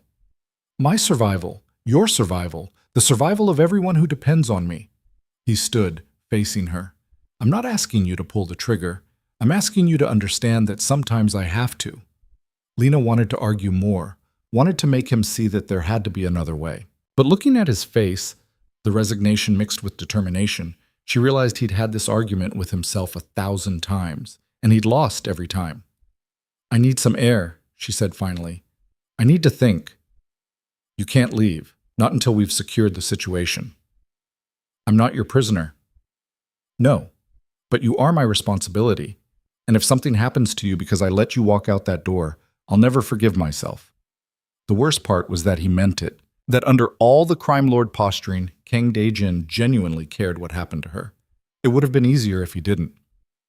Fine. Then I need space. Here, in this apartment, away from you for a few hours. Can you give me that? Dejin's jaw tightened, but he nodded. I have meetings anyway. Business I've been putting off. He grabbed his phone and jacket. There's security in the building. If anything happens, I'll call, I know. He hesitated at the door, looking like he wanted to say something else. Instead, he just left, and Lena was alone with her thoughts and the lingering scent of his cologne. She spent the next hour pacing, trying to sort through the tangle of feelings. She cared about Dejin more than was smart, more than was safe. But could she really be with someone who solved problems with violence? Could she watch him become harder, colder, more ruthless, and still see the person she was falling for? Her phone rang. Unknown number. She almost didn't answer, but something made her pick up. Hello? Lena Carter. The voice was male, accented, unfamiliar. We haven't met, but I know a lot about you. Ice flooded her veins. Who is this? Someone who wants to help you. You're in danger, Ms. Carter. Kang Dejin has made you a target, and very soon people are going to come for you. If this is some kind of threat, it's not a threat. It's a warning. There's a faction within Dejin's organization planning to overthrow him, and they're going to use you to do it. They know he cares about you. They know it makes him vulnerable. Lena's hand tightened on the phone. Why are you telling me this? Because I don't want to see an innocent person caught in the crossfire. You seem like a good person, Ms. Carter. You deserve better than to be collateral damage in a gang war. He paused. I can help you. Get you out of the city, set you up somewhere safe, give you enough money to start over. All you have to do is walk away. And leave Dae-jin. He's a dead man walking. The faction is too strong, too organized. He's going to fall. And when he does, everyone close to him falls too. Save yourself while you still can. The line went dead before Lena could respond. She stood there holding the phone, her mind racing. Was it real? A trick? Someone trying to manipulate her into leaving so Dae-jin would be distracted and vulnerable. There was a knock at the door. Lena froze. Dae-jin had a key. He wouldn't knock. Security wouldn't come up without calling first. Another knock, more insistent. Lena crept to the door and looked through the peephole. A man in a delivery uniform stood there holding a package. He looked normal, bored even, checking his phone while he waited. She opened the door a crack, keeping the chain on. Yes? Delivery for Ms. Carter. I didn't order anything. Says here it's a gift. You want it or not? Every instinct screamed at her to say no, to close the door, to call Dae-jin, but curiosity and maybe stupidity won out. She took the package, signed for it, and closed the door. Inside was a burner phone and a note in neat handwriting. Check the news, then decide if you still want to stay. Lena turned on the TV, flipping to a news channel. The third story made her stomach drop. Multiple bodies had been found in a warehouse on the east side, execution style. The reporter was being careful with details, but the implications were clear.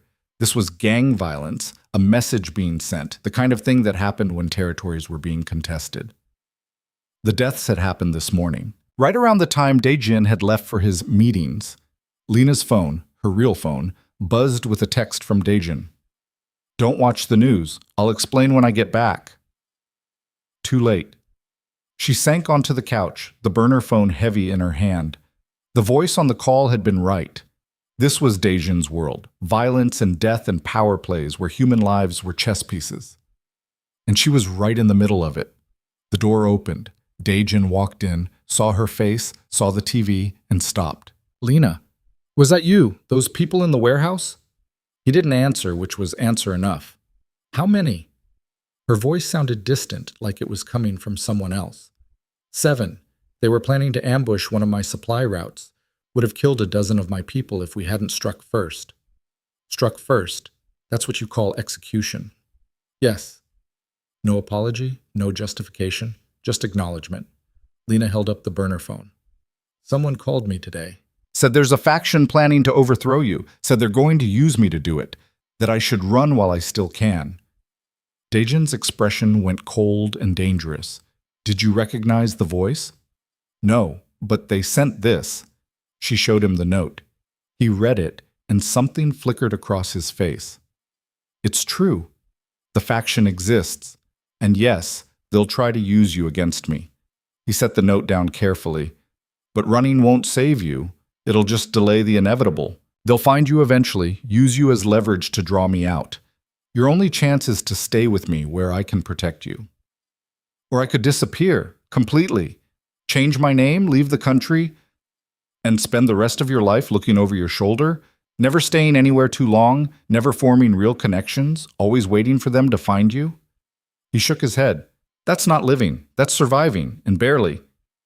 Says the man who just killed 7 people before lunch. They would have killed me given the chance. It was them or my people. I chose my people. And that's supposed to make it okay? No. It's supposed to make it understandable. Dae-jin moved closer, and Lena saw the weariness in his eyes, the weight of choices that didn't have good options. I know you want me to be different. I know you want there to be some magical third option where nobody dies and everybody wins. But that's not the world I live in. And now, because of me, it's not the world you live in either. I didn't ask for this. I know, and I'm sorry. If I could go back, if I could leave you alone in that alley, you'd let Minho hurt me? I'd let someone else handle it. Someone who wouldn't drag you into my life. His hand reached for hers, hesitant. But I can't go back. And neither can you. So the question is, what do we do now? Lena looked at their hands, his scarred and calloused, hers soft and unmarked. They shouldn't fit together.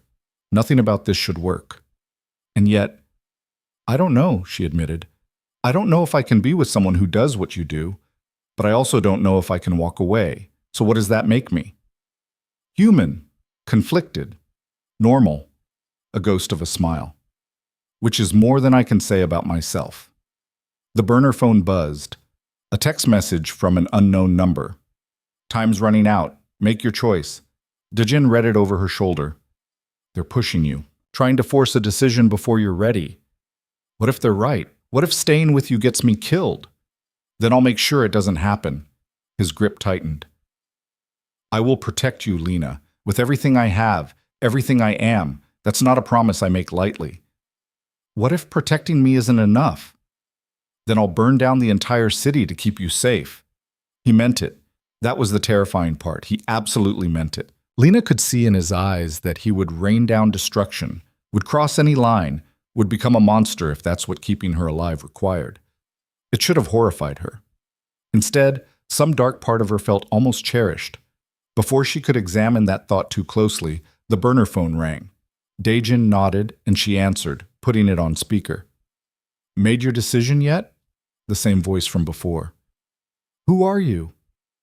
Someone who's trying to save you. The faction is moving tonight. They're going to hit Dejin where it hurts. His business holdings, his key people, and you. If you're still with him when that happens, you'll be caught in the crossfire. Dejin's face was stone. You're one of them, part of the faction. A pause. Smart man. Yes, I am. But I'm not completely without conscience. The girl didn't ask to be part of this. Tell your people to stand down. There's still time to avoid bloodshed. The man laughed. Stand down? You're outnumbered 3-1. Half your organization is already with us. The only reason you're not dead yet is because we want to do this right. Public. Make an example. Using Lena. Using whatever works, but I'm giving her a chance to walk away. More than you gave the people in that warehouse this morning. Dejin's hand moved to his phone, his fingers flying across the screen. Calling for backup, probably. Mobilizing whatever resources he had left. She's not leaving, he said into the burner. So if you want her, you'll have to go through me. That can be arranged. The line went dead. Dejin was already moving, grabbing his jacket, checking his gun. We need to leave, now. This place is compromised. Where are we going? Somewhere they won't expect. I have a location downtown. Industrial area. Defensible. He tossed her jacket. Pack light. Just what you need. Dejin, Lena, please. We can debate ethics later. Right now, we need to move. She grabbed her bag, threw in essentials, and followed him to the door. He checked the hallway, clear, and they moved quickly to the private elevator. As the doors closed, Dejin made a series of rapid phone calls in Korean, his voice clipped and commanding. The elevator descended smoothly, too smoothly. Lena's stomach churned with the horrible certainty that they were moving towards something bad, not away from it. The doors opened on the parking garage. Dejin's car was where he'd left it, but something felt wrong. The lighting was dimmer than it should be, and the usual ambient noise of the city was muffled. Wait, Lena said, but Dejin was already stepping out, gun drawn. The explosion came from their left, not close enough to kill, but close enough to send them stumbling. Lena's ears rang, her vision swimming. Dejin caught her, steadying her, while his eyes scanned for threats. They came from everywhere. Men in tactical gear, professional and coordinated, converging from multiple points. Too many to fight, too organized to be anything but military or ex-military. Dejin got off 3 shots before something hit him in the shoulder. Tranquilizer dart, not bullet.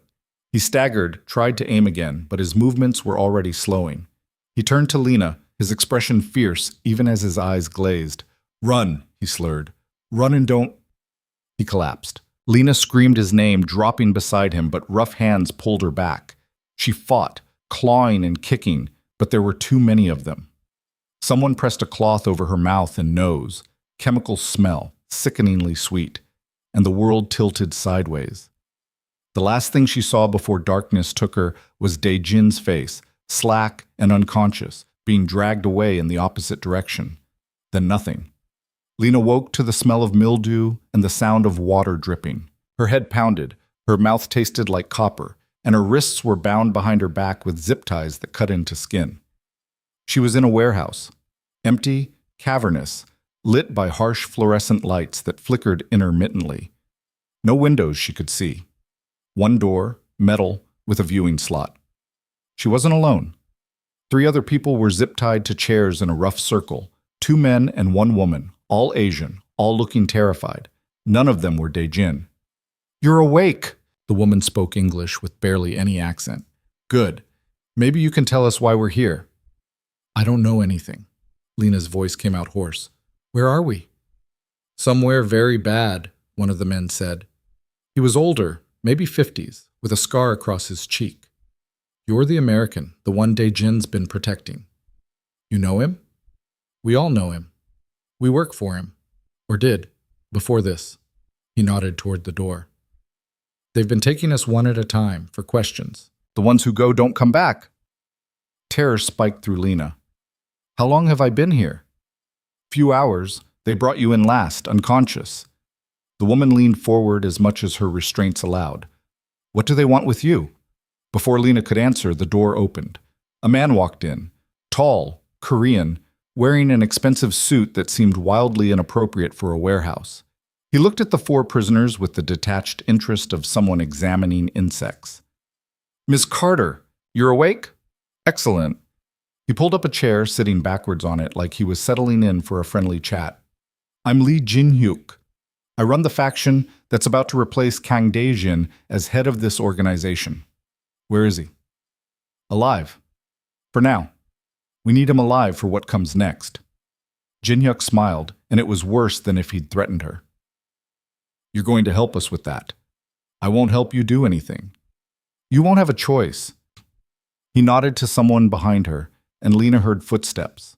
A video camera was set up, facing her. "Here's what's going to happen. You're going to record a message to Dae-jin. You're going to beg him to surrender, to step down peacefully. And he's going to do it because that's what people do when someone they care about is in danger. He won't. He will.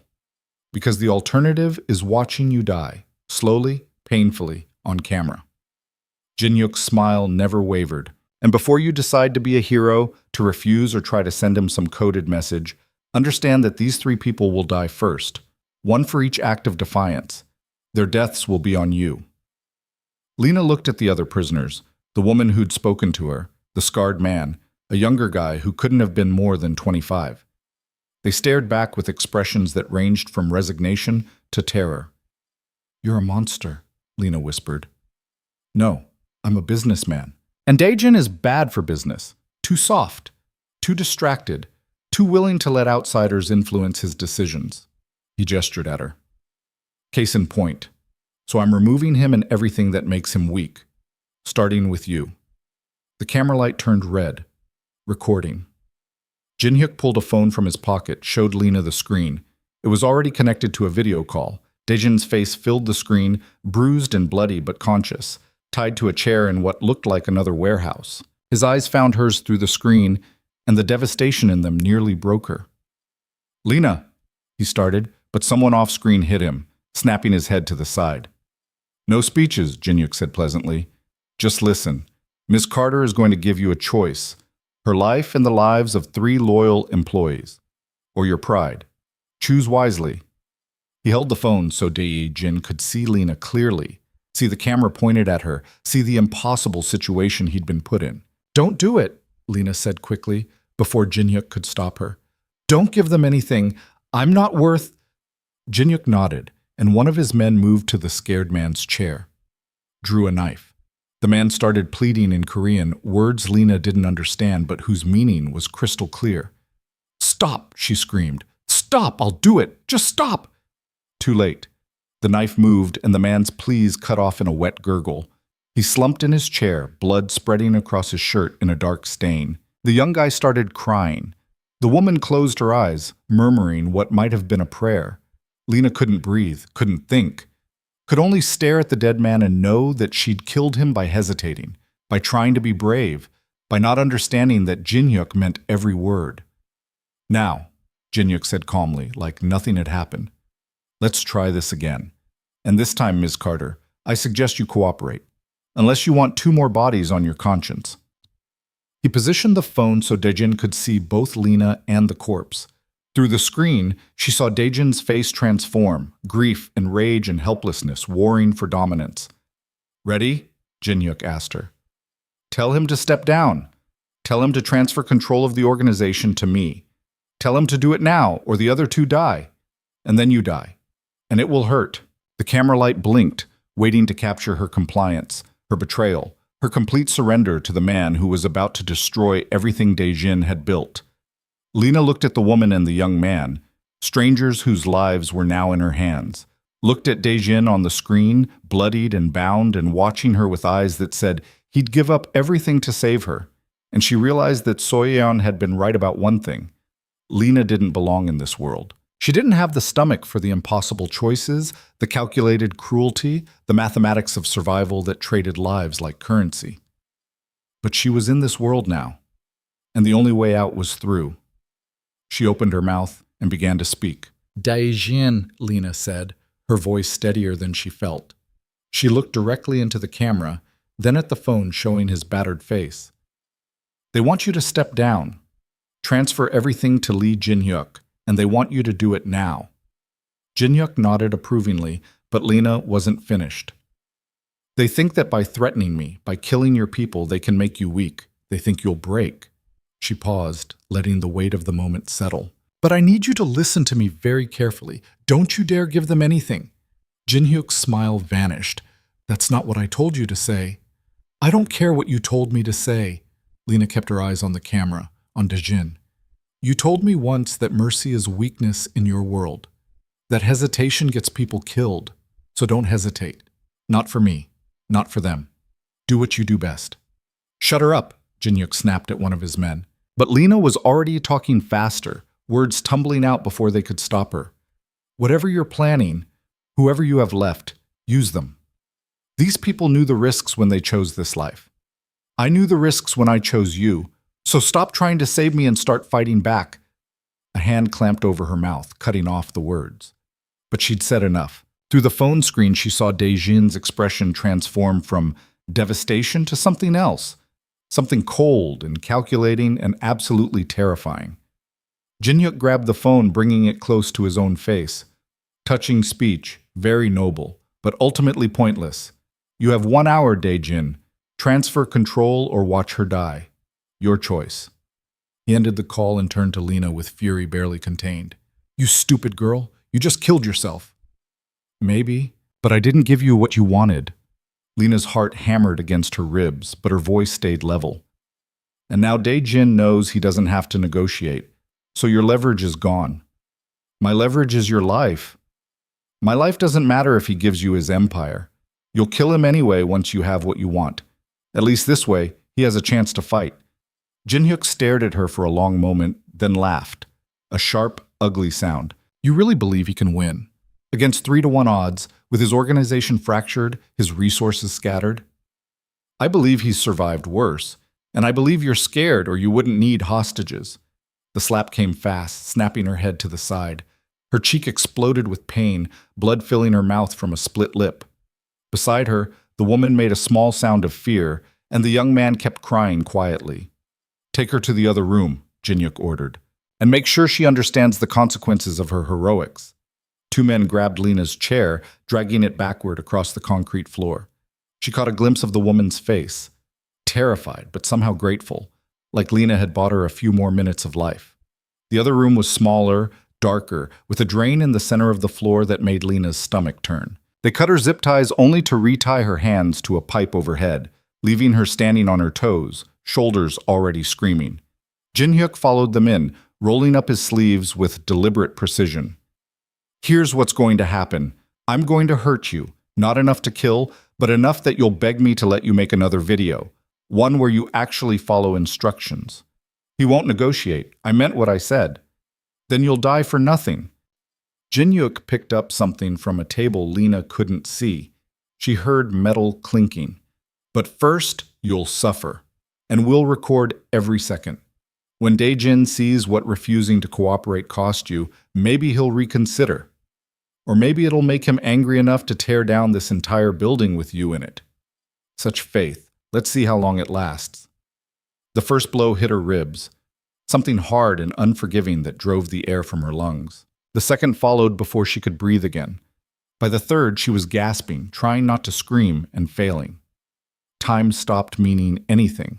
There was only pain, sharp and dull, burning and aching, layering on itself until Lena couldn't tell where one injury ended and another began.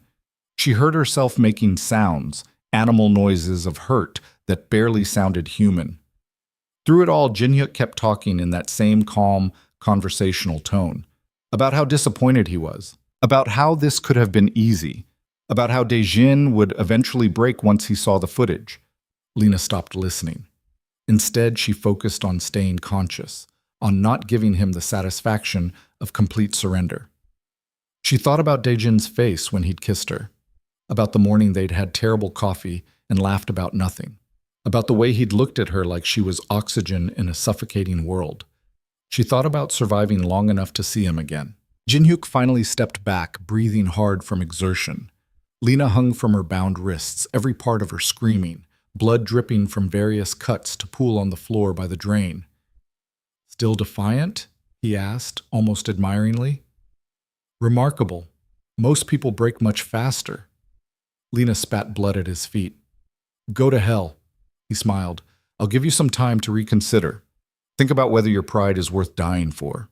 He left, and the door clanged shut behind him. Lena was alone with the pain and the dripping water, and the terrible certainty that Jin-hyuk would make good on his threats. She didn't know how long she hung there, long enough for her shoulders to go numb, for the adrenaline to fade, for the reality of her situation to fully sink in. She was going to die here. Maybe not today, but soon. And there was nothing she could do about it. The door opened again. Lena tensed, expecting Jin-hyuk, but it was one of his men, younger, with a fresh scar on his neck. He looked at her for a long moment, then began speaking in halting English. "I knew your name, before. Heard about you. The American girl who made the boss act human. That's me. Living proof he has a weakness. Maybe." The man pulled out a knife and Lena's heart stuttered, but instead of moving toward her, he glanced at the door nervously. "Or maybe weakness is what makes us human. What are you doing?" "Something stupid." He cut her wrists free from the pipe. Lena collapsed, her legs giving out, and he caught her awkwardly. "Jin-hyuk is wrong. Wrong about Dae-jin, wrong about the organization, but he's powerful, and people follow power." "Then why help me?" "Because Dae-jin once saved my sister, paid for her cancer treatment when she had no one else. He didn't have to do that. But he did." The man helped her to a sitting position, pressing a bottle of water into her shaking hands. "He's not perfect, but he's better than Jin-hyuk, and I owe him." Lena drank, the water stinging her split lip but feeling like salvation. "Can you get me out?" "No, too many guards, too much security, but I can tell you that backup is coming. Dae-jin's people are mobilizing. They'll hit this location soon." "How soon?" "Minutes, maybe less. Jin-hyuk doesn't know. Our communications are compromised." He pressed something into her hand, a small knife, the kind that could be concealed. "When the shooting starts, get to cover. Stay down. Don't try to be a hero." "What about you?" "I'll survive, or I won't. Either way, I did the right thing." He stood, checking the door again. "I have to go. When they come for you again, pretend I didn't help. Act weak. Make them think you've given up." "Thank you," Lena whispered. He nodded once and left, locking the door behind him. Lena tucked the knife into her waistband, covering it with her shirt, then slumped against the wall in a position that probably looked worse than it felt. She didn't have to wait long. The explosion came from somewhere above them, a deep boom that shook the walls and sent dust raining from the ceiling. Shouts erupted, followed by the unmistakable sound of gunfire. The door burst open. Jin-hyuk stood there, his composure finally cracked, face twisted with rage. "Get up, now! You're my exit strategy." "Can't walk," Lena mumbled, making herself dead weight as he grabbed her arm. "Then I'll drag you." He hauled her upright, and pain lanced through her ribs, but Lena used it, channeled it, let it focus her mind. Jin-hyuk pulled her toward the door, using her as a shield. The main warehouse was chaos, smoke and shadows, and the flash of gunfire from multiple directions. Men in tactical gear were advancing through the space with military precision, and Jin-hyuk's people were falling back, outgunned and outmaneuvered. Through the smoke, Lena saw him. Dejin moved like death itself, fluid and precise, weapon firing with controlled bursts, each shot finding its target. He'd somehow freed himself, somehow rallied his forces, somehow turned what should have been certain defeat into a coordinated assault. His eyes found hers across the chaos, and everything else fell away. She saw the relief flash across his face, followed immediately by calculation as he registered that Jinhyuk had her. "Call them off," Jinhyuk shouted, pressing something cold against Lena's temple. A gun. "Call them off, or I'll kill her right now." The shooting stopped. Dejin raised his hand and his people held their fire, weapons still trained on Jinhyuk, but fingers off triggers. "Let her go," Dejin said, his voice carrying across the warehouse with absolute authority. "This is between you and me. Stopped being between us when you made her important." Jinhyuk backed toward a side exit, dragging Lena with him. "Lower your weapons, all of you, or I paint the walls with her brain." Dejin lowered his gun slowly. "What do you want?" "Safe passage, out of the city, out of the country, and enough money to start over somewhere else."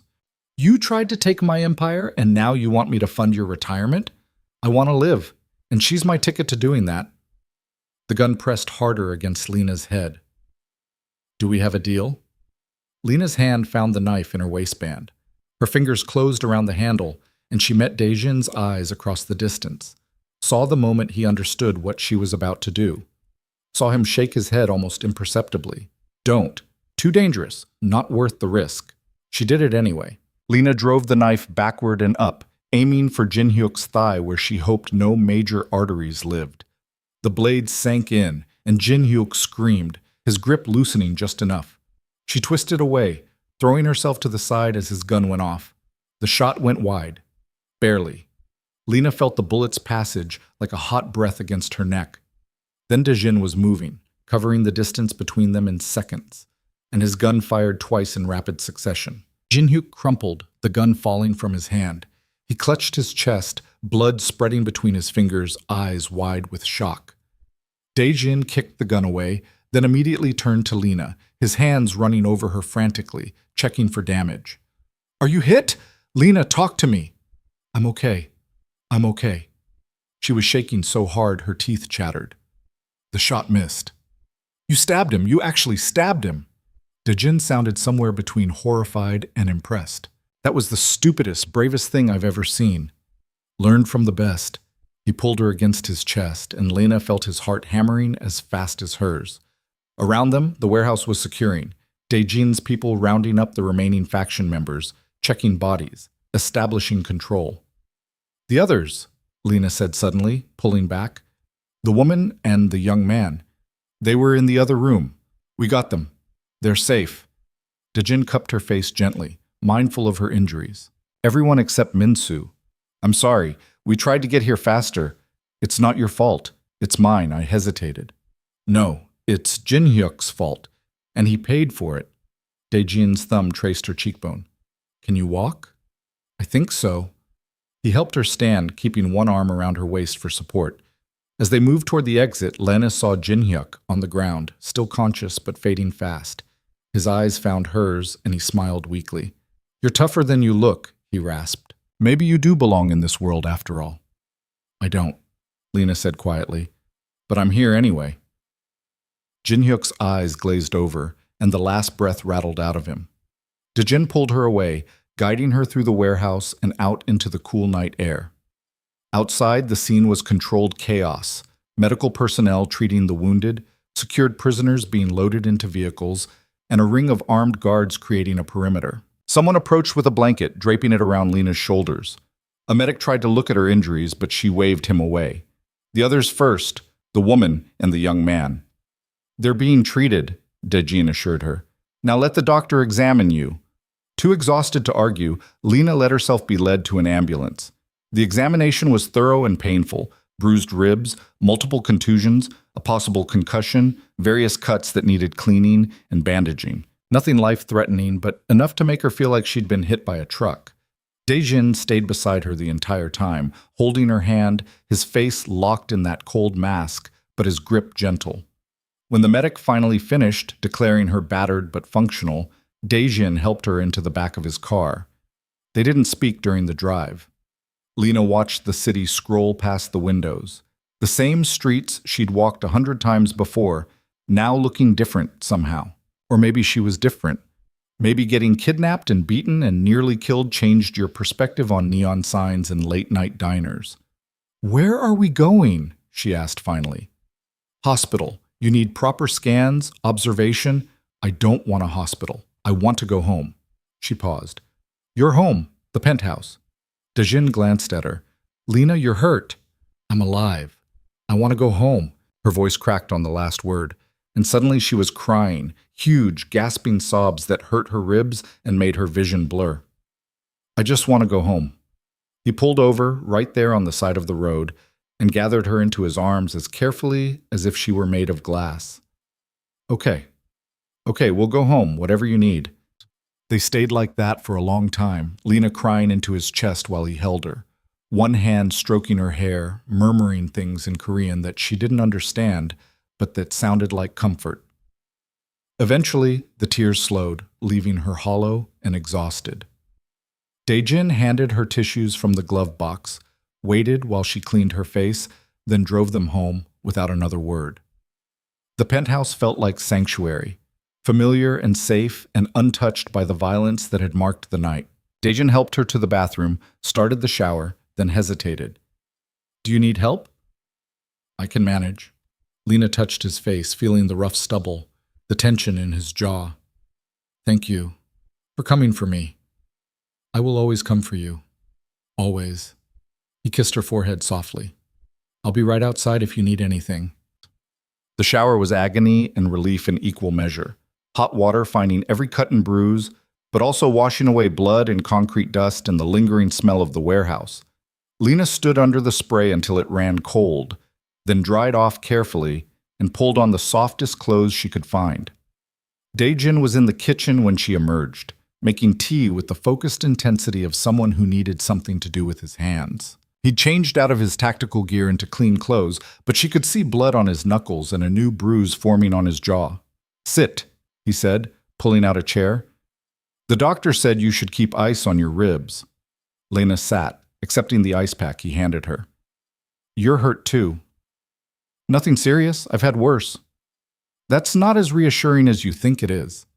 A ghost of a smile crossed his face. He set tea in front of her, green tea, the expensive kind that actually tasted good, and sat down across from her. For a moment they just looked at each other, two people who'd somehow survived a night that should have killed them both. "What you did was insane," Dajin said finally. "Telling me not to negotiate, stabbing Jinyuk, all of it." "I know." "You could have died." "I know that too." Lena sipped her tea, welcoming the warmth. "But if I'd done what Jinyuk wanted, you'd have lost everything, and he would have killed us all anyway once he got what he needed. At least my way, you had a chance." "My way?" Dejin leaned forward. "Lena, there is no my way in this. You're not a soldier, not an operative. You're what? A waitress? A civilian? Someone who doesn't belong in your world?" Lena set her cup down carefully. "You're right. I don't belong. But I'm here. And if being here means making impossible choices and doing terrible things to survive, then that's what I'll do." "That's exactly what I didn't want. For you to become hard like me, to lose whatever goodness." "I'm not losing anything. I'm adapting. There's a difference." She reached across the table, taking his hand. "You spent our whole relationship trying to shield me from the worst parts of your life. But tonight proved that won't work. If I'm going to be with you, I need to be strong enough to handle it." Dejin's fingers tightened around hers. "I don't want you to have to be that strong. I want you to be safe, happy. I can't be happy if you're dead. And I can't be safe if I'm naive about what your life requires." Lena held his gaze. "So stop trying to protect me from reality. Trust me to handle it. You shouldn't have to handle it. But I do. We both do. So let's stop pretending otherwise."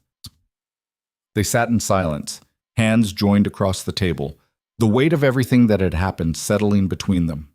Eventually Dejin spoke, his voice rough. "When I saw you on that video, zip-tied in that warehouse, I felt something break inside me. Not fear, not anger, something worse. I realized that if they killed you, nothing else would matter. Not the organization, not revenge, not survival, nothing. Dejin, let me finish. I've spent my entire adult life building power, consolidating control, becoming someone people fear. And in one night, it almost cost me the only thing that actually matters.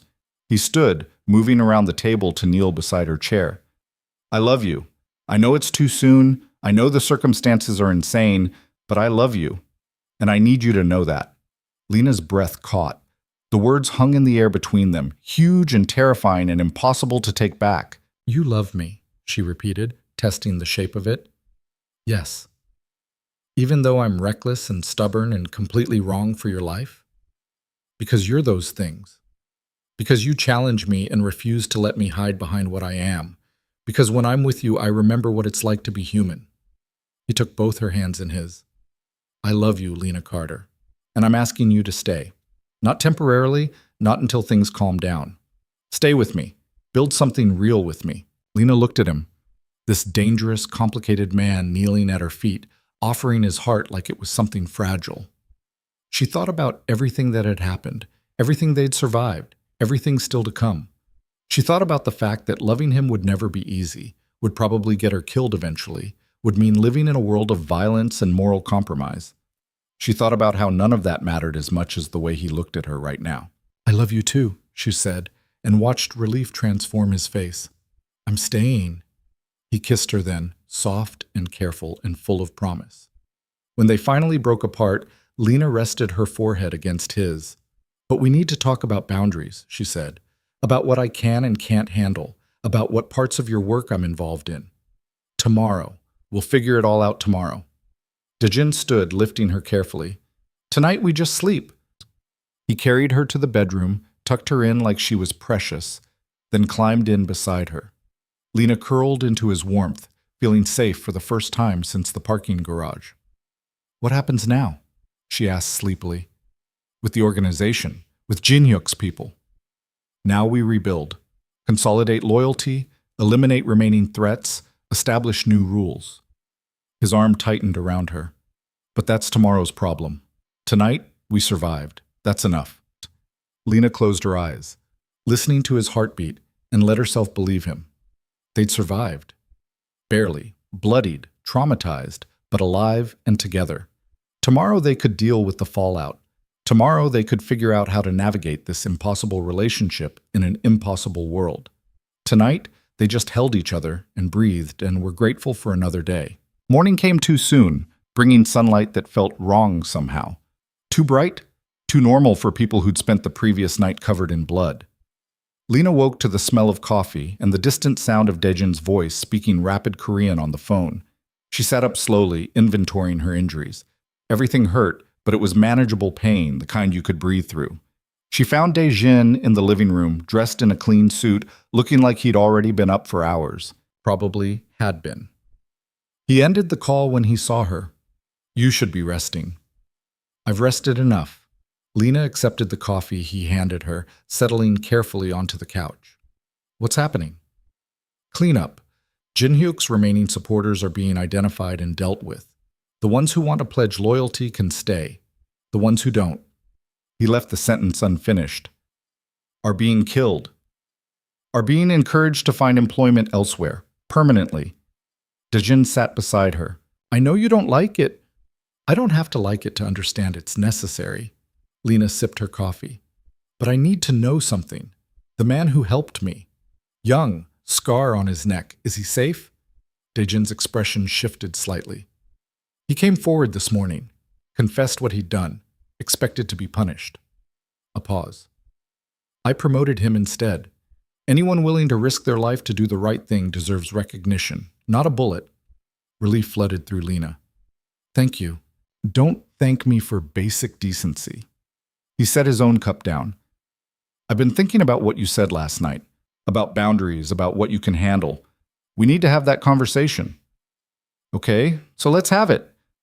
Dejin ran a hand through his hair, a gesture Lena had learned meant he was uncomfortable. I don't know how to do this. Have a real relationship while maintaining control of an organization. The two things seem fundamentally incompatible. Maybe they are. Or maybe we make our own rules. Lena shifted to face him fully. Here's what I need. I need honesty.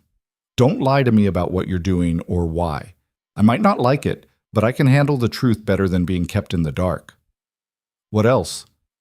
I need you to let me be useful. I'm not just going to sit in this penthouse waiting for you to come home. I need purpose, something that's mine. Like what?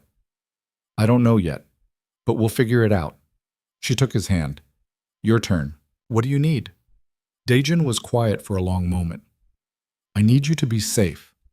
That's not negotiable. Which means security, restrictions on where you can go alone, people watching you. That sounds like prison. It's protection. It's both. Lena squeezed his hand. I'll accept reasonable security, but I won't be a prisoner. We need to find middle ground.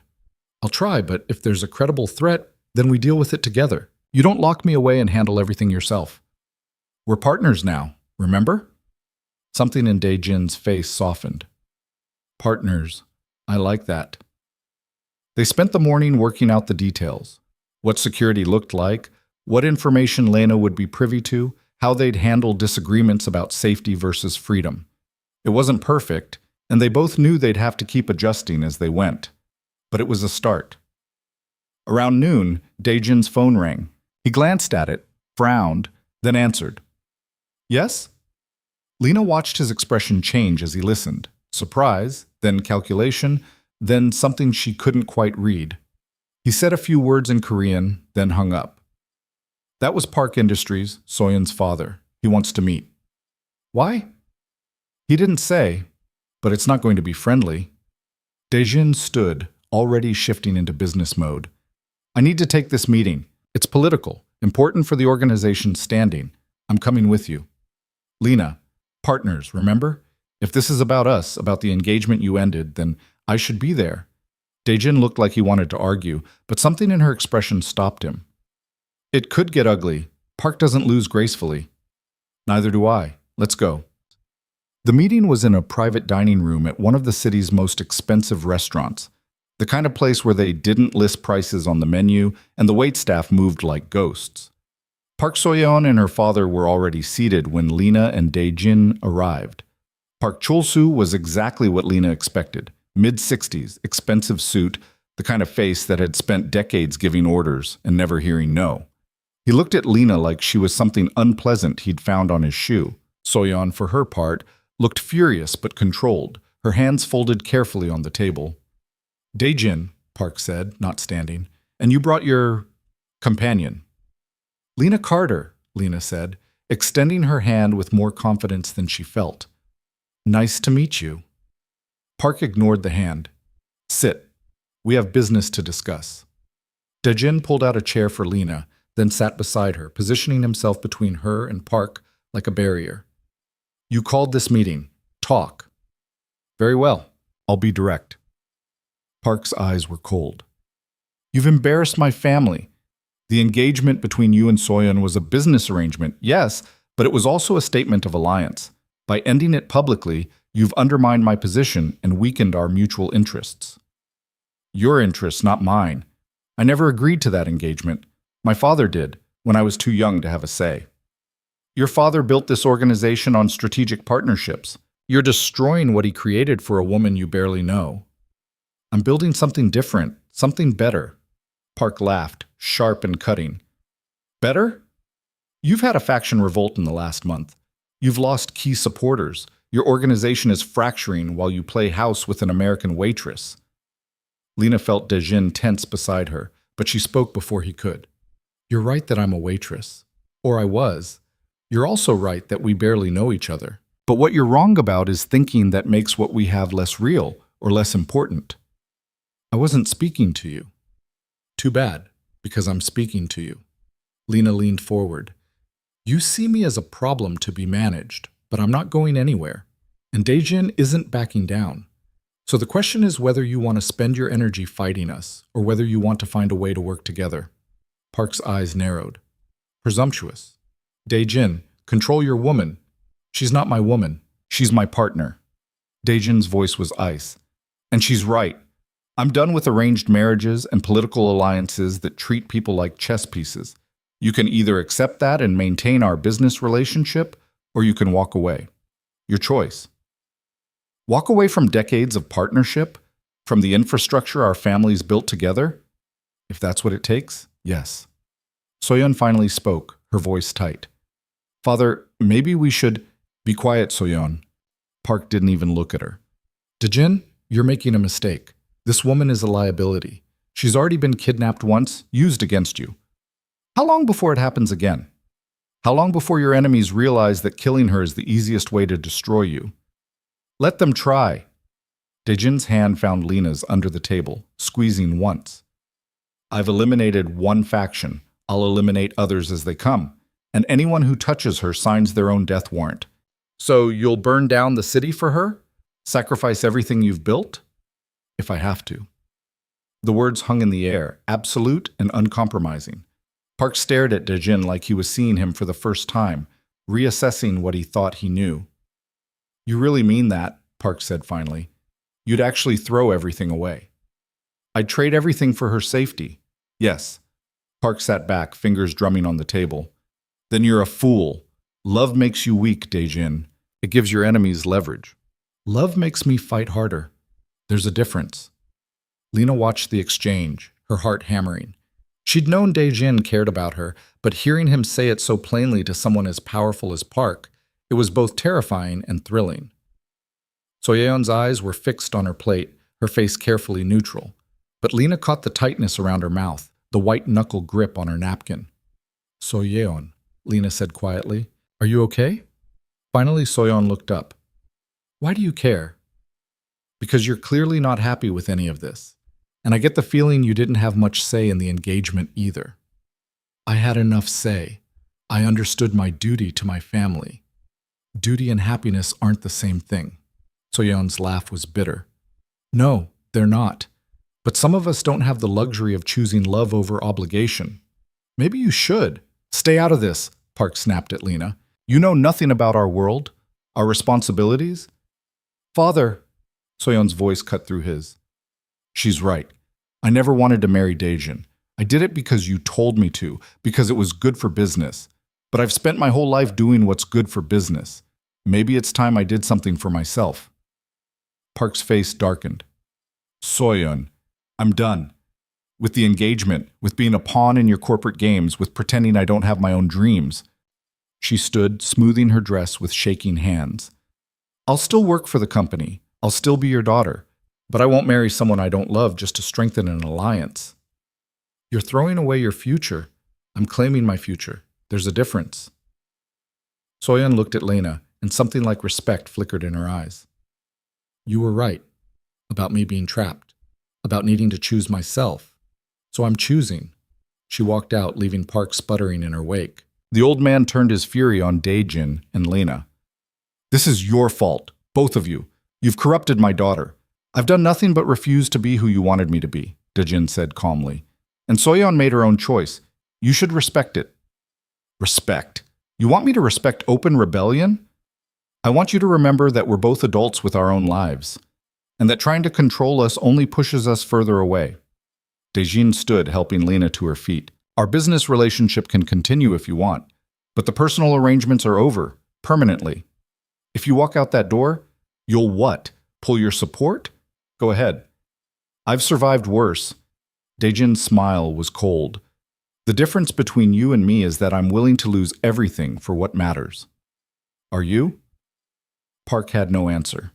Daejin and Lena left him sitting there, alone in his expensive private room, surrounded by wealth and power, and no one who actually cared about him. Outside, Lena breathed in the cool air, feeling like she'd just survived another battle. That went better than expected. Did it? He didn't shoot us. I'm counting that as a win. She looked up at Daejin.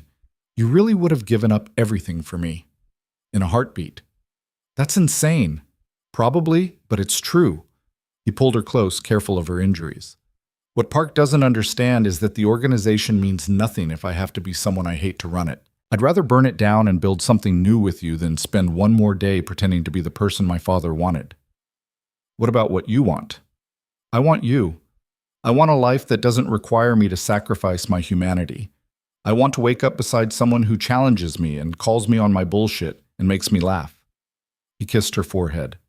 Everything else is negotiable. They drove back to the penthouse in comfortable silence. When they arrived, Lena found a package waiting. No return address, just her name in elegant script. Inside was a note from Soyeon. Thank you for the push I needed. I'm taking time to figure out who I am without the expectations. Maybe we can get coffee sometime, somewhere neutral, no agenda, just two women trying to survive complicated lives. S. Lena showed it to Daejin.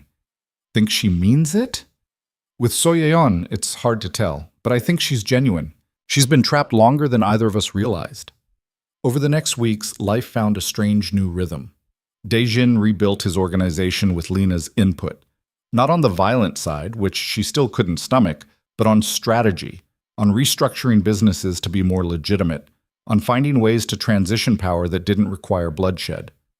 She discovered she was good at it. Years of surviving on the margins had taught her to see opportunities others missed, to think creatively about problems, to negotiate from positions of weakness and still come out ahead.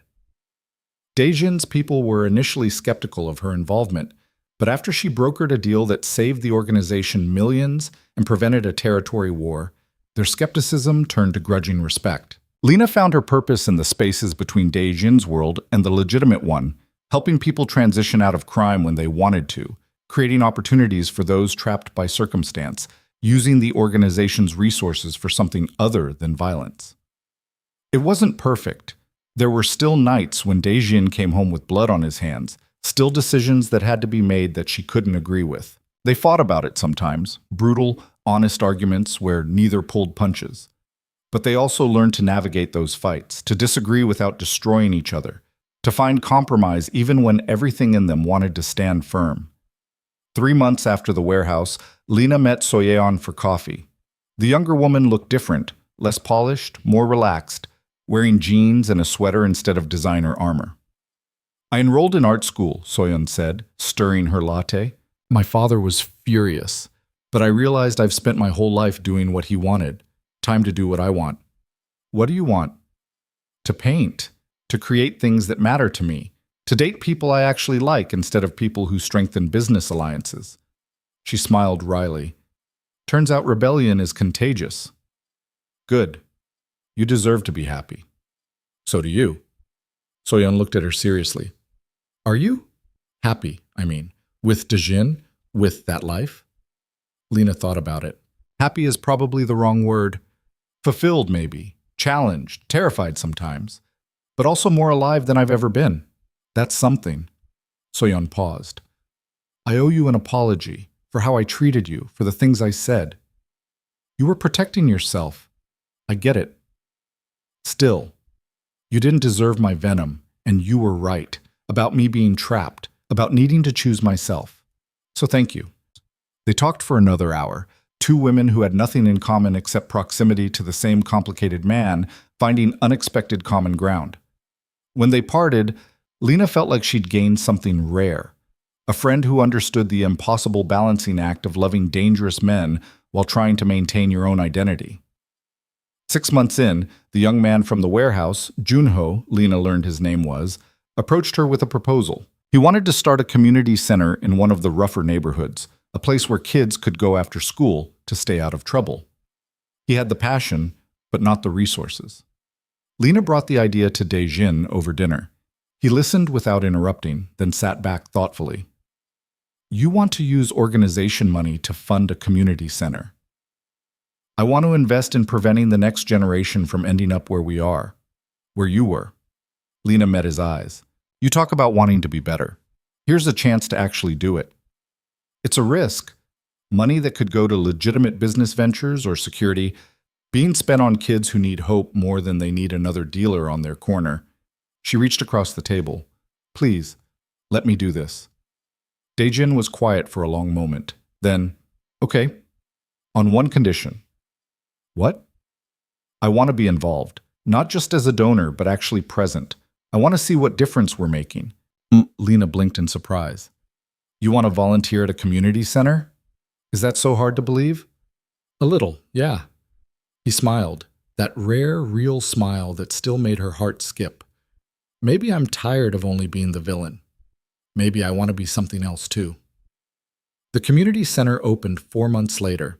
It was small, modest, nothing fancy, but it was clean and safe and staffed by people who actually cared. And once a week, Kang Daejin showed up to teach basic self-defense to teenagers who couldn't believe that the infamous crime boss was helping them learn to protect themselves. Lena watched him with those kids, patient, focused, showing them how to avoid fights rather than start them, and saw glimpses of the person he might have been if circumstances had been different. "You're good at this?" she told him afterward as they walked to the car. "Don't sound so surprised." "I'm not surprised. I'm proud." She took his hand. "This is who you really are, under all the armor."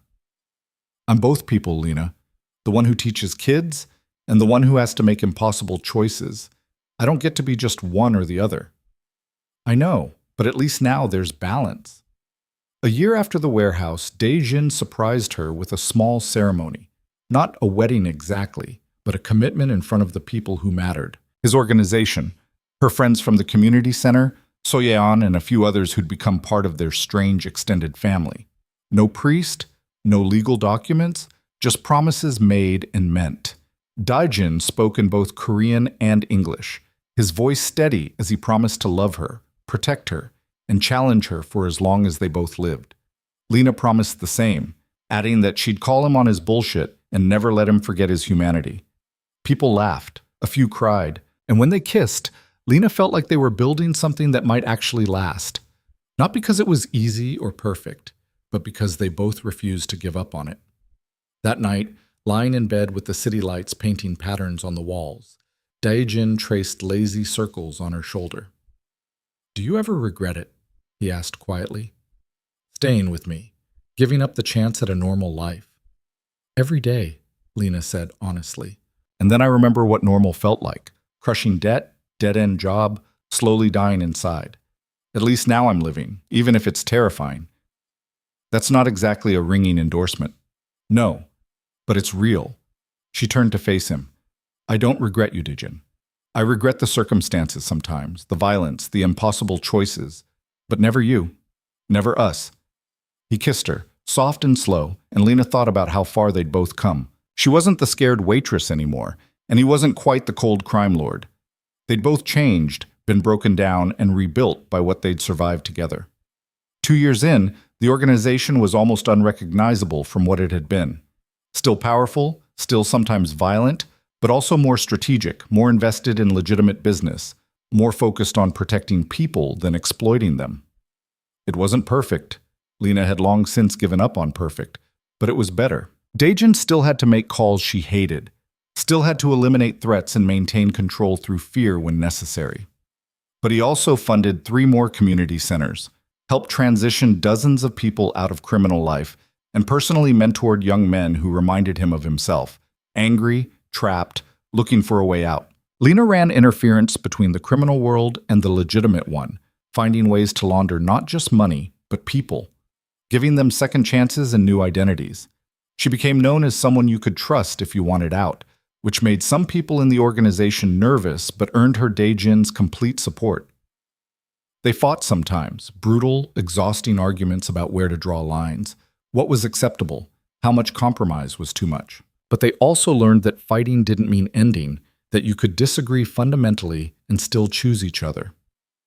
On their 2nd anniversary, not of marriage, but of that first coffee date that had started everything, Daejin took her to the grind.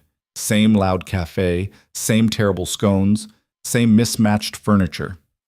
"This is where it started," he said, sitting across from her in the same spot he'd occupied 2 years ago. "When I realized you were going to change everything." "Did you know then? What we'd become?" "No, I just knew that you looked at me like I was human instead of a monster, and that was enough to make me want to try to be human again." Lena smiled. "You were always human. You just forgot for a while." "You reminded me. You keep reminding me, every day." They sat there drinking terrible coffee and watching students stress over exams. And Lena thought about how strange life was. How one random night, one act of violence prevented, One kiss given in defiance could spiral into something that looked almost like redemption. She'd never stop being scared. Probably never would. The world they lived in was too dangerous, too unpredictable, too ready to tear everything apart at any moment. But fear was just part of the package now, like Daejin's scars or her nightmares or the security detail that followed them everywhere. "What are you thinking?" Daejin asked, watching her face. "That I'm happy. Actually, genuinely happy. And that terrifies me more than anything else. Because you're waiting for it to be taken away? Because I never thought I'd get here. Never thought I'd have something worth losing." She reached across the table. "But I'm here anyway. We're here, and that's enough." Daejin's hand closed around hers, warm and solid and real. "It's more than enough. It's everything."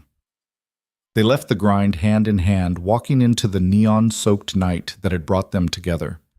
Around them, the city hummed with life, beautiful and ugly, dangerous and full of possibility, exactly like the life they'd built together. Lena didn't know what tomorrow would bring. More challenges, probably. More impossible choices and moral compromises and moments where she'd question everything. But she also knew that whatever came, they'd face it together. Two imperfect people who'd found something perfect in each other. She'd started as a waitress running from attackers in an alley. Now she was partner to a crime lord, founder of community centers, bridge between worlds that weren't supposed to touch. She'd become someone she never imagined she could be, strong in ways she never knew existed. And if sometimes she missed the simplicity of pouring coffee and going home alone, well, that was the price of choosing to live instead of just survive. She'd paid it willingly and would pay it again. Daejin pulled her closer as they walked, and Lena leaned into him, breathing in the scent of his cologne mixed with the city's particular cocktail of exhaust and possibility. This was her life now, complicated, dangerous, sometimes beautiful, always real. She wouldn't change it for anything. In the distance, sirens wailed. The city never stopped moving, never stopped demanding, never stopped pushing people to their limits and beyond. But tonight, walking through streets that had once terrified her beside the man who'd somehow become her home, Lena felt invincible. They'd survived everything thrown at them: faction revolts, kidnappings, political maneuvering, their own worst impulses. They'd been tested in ways that should have broken them and had come out stronger on the other side. Not because they were perfect, not because love conquered all or any of that fairy tale nonsense, but because they'd chosen each other again and again, even when it was hard. Especially when it was hard. And in a world built on fear and power and violence, that choice was its own kind of rebellion, its own kind of victory. Lena squeezed Daejin's hand and he squeezed back, and they kept walking into whatever came next, together, flawed, human, and unbreakable in the ways that mattered most. The city lights reflected in puddles on the pavement, turning water into mirrors of fire. Somewhere, someone was starting their own story, making their own impossible choices, learning that life rarely gave you what you expected, but sometimes, if you were brave enough, crazy enough, stubborn enough, it gave you what you needed. Lena had needed to be strong. She'd needed to be challenged. She'd needed someone who saw past her circumstances to who she could become. And she'd found all of that in the last place she'd ever thought to look. In return, she'd given Daejin something he'd needed even more desperately: a reason to be more than the sum of his worst deeds. A mirror that reflected not just the monster, but the man. A future that looked different from the past that had shaped him. They were both works in progress, probably always would be. But they were progressing together, and that made all the difference.